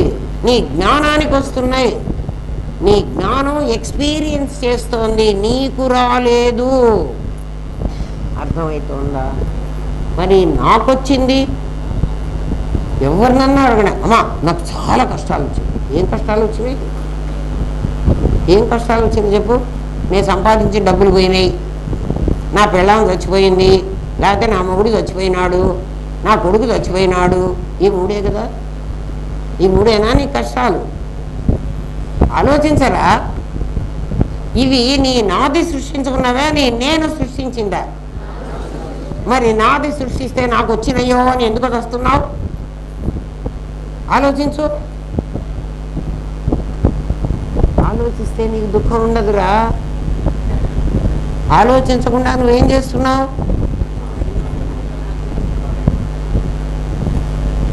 సినిమాలో జాగ్రత్తగా చూడండి రా. సినిమాలో ఒక క్యారెక్టర్ని చంపేస్తాడు, ఎవడో చస్తాడు. వాడు నిజంగా చావడలే, అది కూడా చాలా కరెక్ట్గా చెప్తున్నాడు. వాడు చావడు, చచ్చాడని మన దగ్గర చూపిస్తుంటాడు. నిజంగా చచ్చారు ఆ సినిమాలో. కత్తులు పెట్టి కూర్చోగానే వాడు చచ్చాడు. వాడు చస్తే ఎవడు ఆ పాత్ర వేయడానికి ఒప్పుకోడు కదా. అది అబద్ధమని వాడికి తెలుసు, సినిమా వాడికి. చచ్చేవాడికి కూడా నేను చావటం లేదని తెలుసు. చావని అక్కడ ఉన్నవాడికి కూడా వీడిని నేను చంపటం లేదు అని తెలుసు. అందుకని వాడు దుఃఖపట్టాలి. ఇక్కడ నువ్వేమవుతున్నావు? నేనే చస్తున్నాను అంటున్నావు. నాకు రోగం వచ్చింది, నేను చచ్చిపోతున్నాను అంటావు. చచ్చిపోయేది నాది. నాదికే ఈషణత్రయాలు ఉన్నాయి. నాది నేనేసుకున్న వేషం, నాది ఆభాస, నేను సత్యం. నాదిని గురించి వచ్చినటువంటివి నువ్వు నాకు వచ్చినాయి అని ఏడవ్వాకు. నువ్వేం చేస్తున్నావు? నువ్వు నీ ఆలోచనలో నువ్వు చూసుకో. నువ్వు అనుభవిస్తున్నది సుఖం దుఃఖం. అనుభవం శరీరానికి అనుభవం లేదు. శరీరానికి అనుభవం ఉందా? లేదు, అది మొద్దు. నువ్వు మనస్సుకు అంటున్నావు, మనస్సుకు కూడా కాదు అనుభవం. ఎందుకండి మనస్సుకు కాదు? మనస్సుకు కష్టం వచ్చింది అని తెలిసింది. మనస్సుకు ఏం తెలిసింది? కష్టం వచ్చింది అని తెలిసింది. కష్టం వచ్చింది, మనస్సు కాదు దుఃఖం పడేది కదా. నాకు వచ్చింది అని దాన్ని తన మీద వేసుకుని ఏడుస్తున్నది అది. అట్లాగే సుఖం కూడా నాకు వచ్చింది అని విర్రవీగుతున్నది. మనస్సును అడగండి, మనస్సుకే దుఃఖము కష్టం ఉంటే మనస్సా ఇంతకు ముందు నీకు ఇది వచ్చిందా, ఇప్పుడు వచ్చిందా, ఇంతకు ముందు నీ దగ్గర ఉంటే అది నీది. కష్టం సుఖం నీకు ఆల్ ఆఫ్ ఏ సడన్ వస్తోంది అంటే మనస్సు దాన్ని రిసీవ్ చేసుకుంటోంది. అవునా కాదా? బాగా ఆలోచించండి అర్రా. ఈ ఒక్కదాని మీద ఆలోచిస్తే కూడా అద్వైతం అర్థమైపోతుంది. ఆలోచించరు, ఎందుకంటే అజ్ఞానం ఉండలే. అజ్ఞానం అంటే ఏమిటి? ఈ మూడే, ఈ మూడిటికే ఇవన్నీ వస్తున్నాయి. ఈ మూడు అంటే ఈశ్వరత్రయాలు కాదు. శరీరము నాది, నాది ఆభాస అని ఎన్నిసార్లు చెప్పినా నాది నిజమంటావు కదా. నాకు భార్య చచ్చిపోయింది, నాకు భర్త చచ్చిపోయినాడు, అరే వాడి క్యారెక్టర్ అయిపోయింది, వాడు పోయినాడు. దీని క్యారెక్టర్ అయిపోయింది, ఇది పోతుంది. ఎవడి క్యారెక్టర్ అయిపోతే వాడు వెళ్ళిపోవాలి. ఇక్కడ ఉండడానికి వాడు ఉంటానన్నా ఉంచుకోడు కదరా మీరు. మరి ఓ వచ్చిందో అంటావేమిటి? నువ్వు ఈ ప్రపంచంలోకి వచ్చావు, నువ్వు ఈ ప్రపంచంలో పని చేయి. ఎందుకంటే నువ్వు ఎందుకు వచ్చావో, ఎందుకు సృష్టించాడో పరమాత్మ నీకు అర్థమైపోయింది.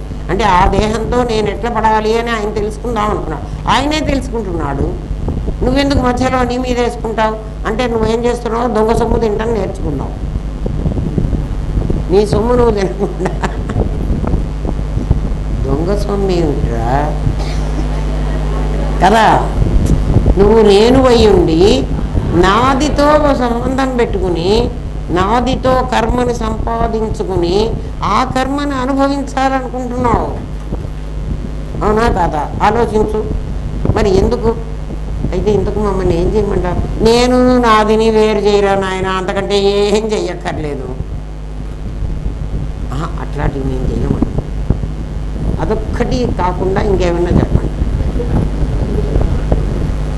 వెళ్ళి వెంకటేశ్వర స్వామి దగ్గరికి పోయి మొక్కొని వస్తామండి. మొక్కోని రా. ఏమని మొక్కొని వస్తాను? నాదిని నేను వేరు చేసేది చెప్పరా అని మొక్కొని రా. వాడి దగ్గరికి పో. ఒరే నాయన ఇదో ఇదో ఉందిట కదా, మా అబ్బాయికి పెళ్లి చెయ్యి, మా అమ్మాయికి పెళ్లి చెయ్యి, మా అబ్బాయికి ఉద్యోగం రాని, నాకు ఆ కోట్ల రూపాయల ఆస్తులు రాని, నీకెందుకురా ఇవన్నీ? ఎన్ని సంపాదించినా ఇక్కడ వదిలిపెట్టిపోవాలి కదా. ఏదన్నా ఒక సూదన్నా నువ్వు వెంట పెట్టుకుపోవడానికి అవకాశం ఉందా? మరి వెంట పెట్టుకురాని దానికోసం, అవకాశం లేని దానికోసం ఎందుకురా ఏడుస్తావు? ఇక్కడ ఉన్న దానికోసం ఏడవరా కదా. అది అడగండి. తిరుపతికి ఈసారి పోయి నేను నాదిని నేను వదిలించుకోలేకపోతున్నాను, ఈ నాదొకటి నా వెంటబడింది, ఇది బ్రహ్మరాక్షసిలాగా ఉంది, ఈ పిశాచాన్ని ఎట్లా వదిలిపెట్టాలయ్యా, కాస్త నేర్పించవయ్యా, నువ్వేదో అటువంటి జ్ఞానం ఇస్తావుట, అదేదో నాకు ఇయ్యి కదా. అది వెళ్ళి అడగండి.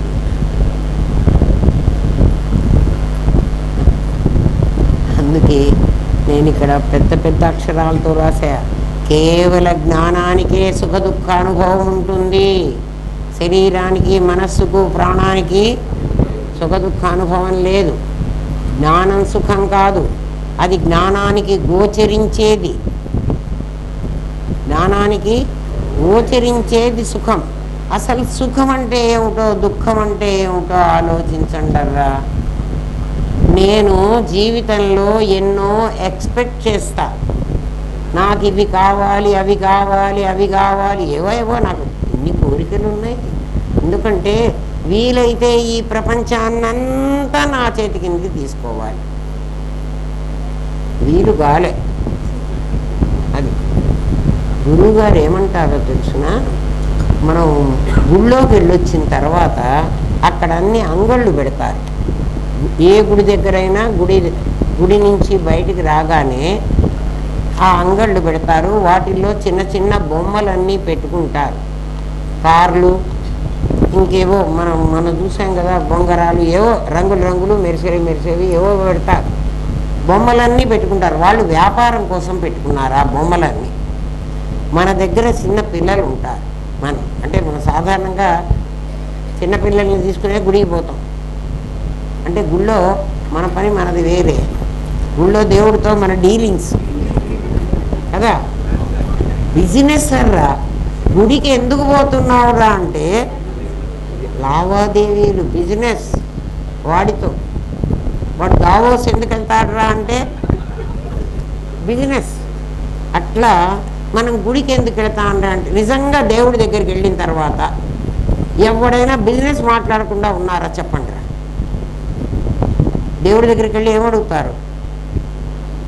ఖచ్చితంగా డబ్బులు అడుగుతారు. మొట్టమొదట ఎన్ని డబ్బులు ఉంటే నీకు తృప్తి ఉంటుందిరా కదా. తినేది ఇంత అన్నమేనా, ఇంత తినగలవా? మరి ఎందుకురా అంత ముద్ద నోట్లో పెట్టుకో, నవలగలవా? మరి అంత డబ్బులు కావాలని ఎందుకురా అడుగుతావు? వైరాగ్యం ఇదే వైరాగ్యం. దేవుడి దగ్గర మనం బిజినెస్ చేస్తున్నాం, వ్యాపారం చేస్తాం. ఎవడు కూడా దేవుడి దగ్గరికి వెళ్ళిన తర్వాత వాడు కూడా ఏం చెప్తాడు? వ్యాపారాభివృద్ధిరస్తు ఇంకా ఏదో చెబుతాడు. ఏదో వరుసన వాడికి ఒక పెద్ద 5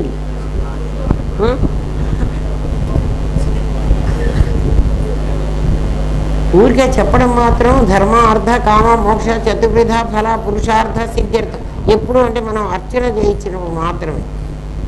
కానీ వాడు అక్కడికి వెళ్ళిన తర్వాత మీరు గమనించండి, మిమ్మల్ని విమర్శించడం కాదు, మీకు తెలియజెప్తున్నా. నేను తిడుతున్నానని విమర్శిస్తున్నాను అనుకోవాకండి.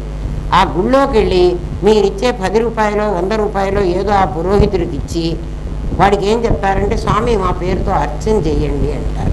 ఎందుకంటే వాడు మన తరఫున దేవుడి దగ్గర మాట్లాడడానికి వాడికి వకాలత్ ఇస్తున్నాం మనం. వకాలత్ అంటే వకాలత్ స్వామి ఇస్తాం కదా, అట్లా వాడికి ఇస్తున్నాం అన్నమాట. ఆ పురోహితుడు ఇచ్చిన తర్వాత అయ్యా నీ పేరు ఏమిటి అంటాడు. నీ పేరు చెప్పి సహకుటుంబం అంటే చాలు. సహకుటుంబం అంటే నీ భార్య నీ పిల్లలు అందరు వస్తారు. నీ పేరు చెప్పేశావు, నా భార్య పేరు, నా కొడుకు పేరు, కూతురు పేరు, వాళ్ళు ఇక్కడ లేరు.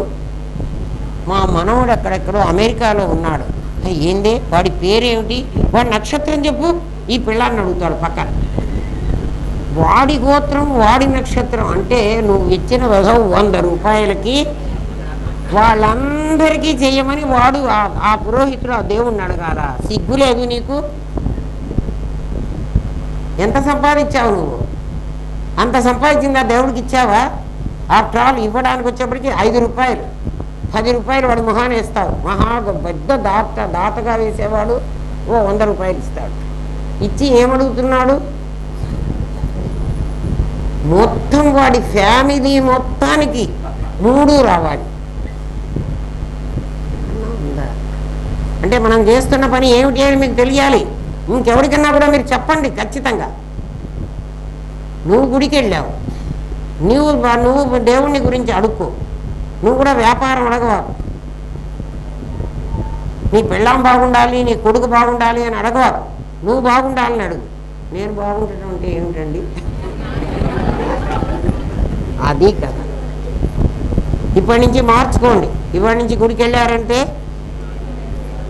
మీరు మార్చుకోకపోయినా నేను తిట్టినా గుర్తుకు వస్తాయి, ఖచ్చితంగా వస్తాయి. అట్లయితే మాకు ఎట్లండి, మాకు అన్ని డబ్బులు రాకుండా పోతే మాకు అది ఏమిటి? అరే మొత్తం వాడేదేనంటే వాడే చూసుకుంటారా. మనం అందరం చిన్నపిల్లలుగా పుట్టాం కదా, మన తల్లిదండ్రులకి పుట్టామో పుట్టలేదా కదా. మనకు మాటలు ఎప్పుడు వచ్చినాయిరా? తర్వాత కొన్నాళ్ళకు కదా మనకు మాటలు వచ్చినాయి. అమ్మ నాకు పాలు అని మనం అడిగే స్థితి ఎప్పుడు వచ్చింది? కొన్నాళ్ళు అయిన తర్వాత. మరి అప్పటిదాకా అమ్మ ఊరుకుందా? అమ్మ మనం నిద్రపోతున్నా మనని లేపి మనకు పాలు ఇచ్చిందా, ఇవ్వలేదా? మరి మనని సృష్టి చేసిన వాడు ఎందుకురా మనకు పెట్టడు? నీకు ఆ ధైర్యం ఎందుకు లేదురా? ఆ పిల్లవాడు ఎంత ధైర్యంగా పడుకుంటాడా తల్లి దగ్గర? ఎందుకంటే మా అమ్మ నాకు పాలు ఇస్తుంది, మా అమ్మ నేను పక్క తడిపితే తీసేస్తుంది, మా అమ్మ నాకు రోగం వస్తే మందేస్తుంది, నేను ఏడిస్తే మా అమ్మ ఎత్తుకుంటుంది. వాడికి తెలుసు కదా, వాడికి ఉన్న జ్ఞానం మనకు లేదా? ఉండే లేదా? మరి మనం ఎందుకు అన్నీ అడుక్కోవాలి? దేవుణ్ణి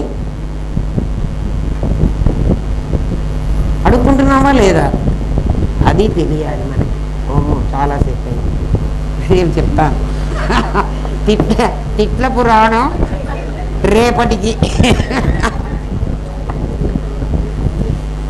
మీరెవ్వరు కూడా మమ్మల్ని తిడుతున్నారని అనుకోవాకండి. ఎందుకంటే మీలో ఉన్నది నేనే. నన్ను నేను ఎందుకు తిట్టుకుంటాను రా? తిట్టుకోను. మరి ఎవరిని తిడుతున్నారు?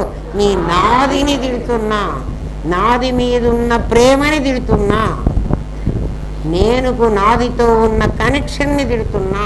అది పీకి పారేయండి, అహం బ్రహ్మాస్మి అవుతారు. ఊరికే గురువు గారు చెప్పి తత్వమసి అనగానే అహం బ్రహ్మాస్మి అని. పైగా ఇప్పుడు ఇంకోటి కొత్తగా, అమ్మ మీరు మాకు శక్తిపాతం చేసేయండి. వాళ్ళందరూ మిమ్మల్ని అడగలేరు, కానీ వాళ్ళు ఎప్పుడూ మీ గురించి నా గురించి ఎందుకు ఆలోచిస్తారా? నా గురించి ఆలోచించవాకండి, మీ గురించి ఆలోచించండి.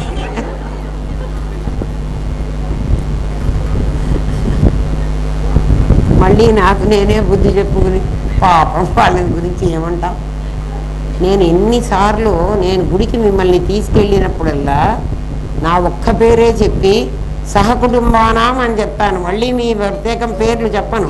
మరి మీరు గుడికి వెళ్ళినప్పుడు కూడా మీరు అట్లా ఎందుకు చెప్పుకోరు కదా?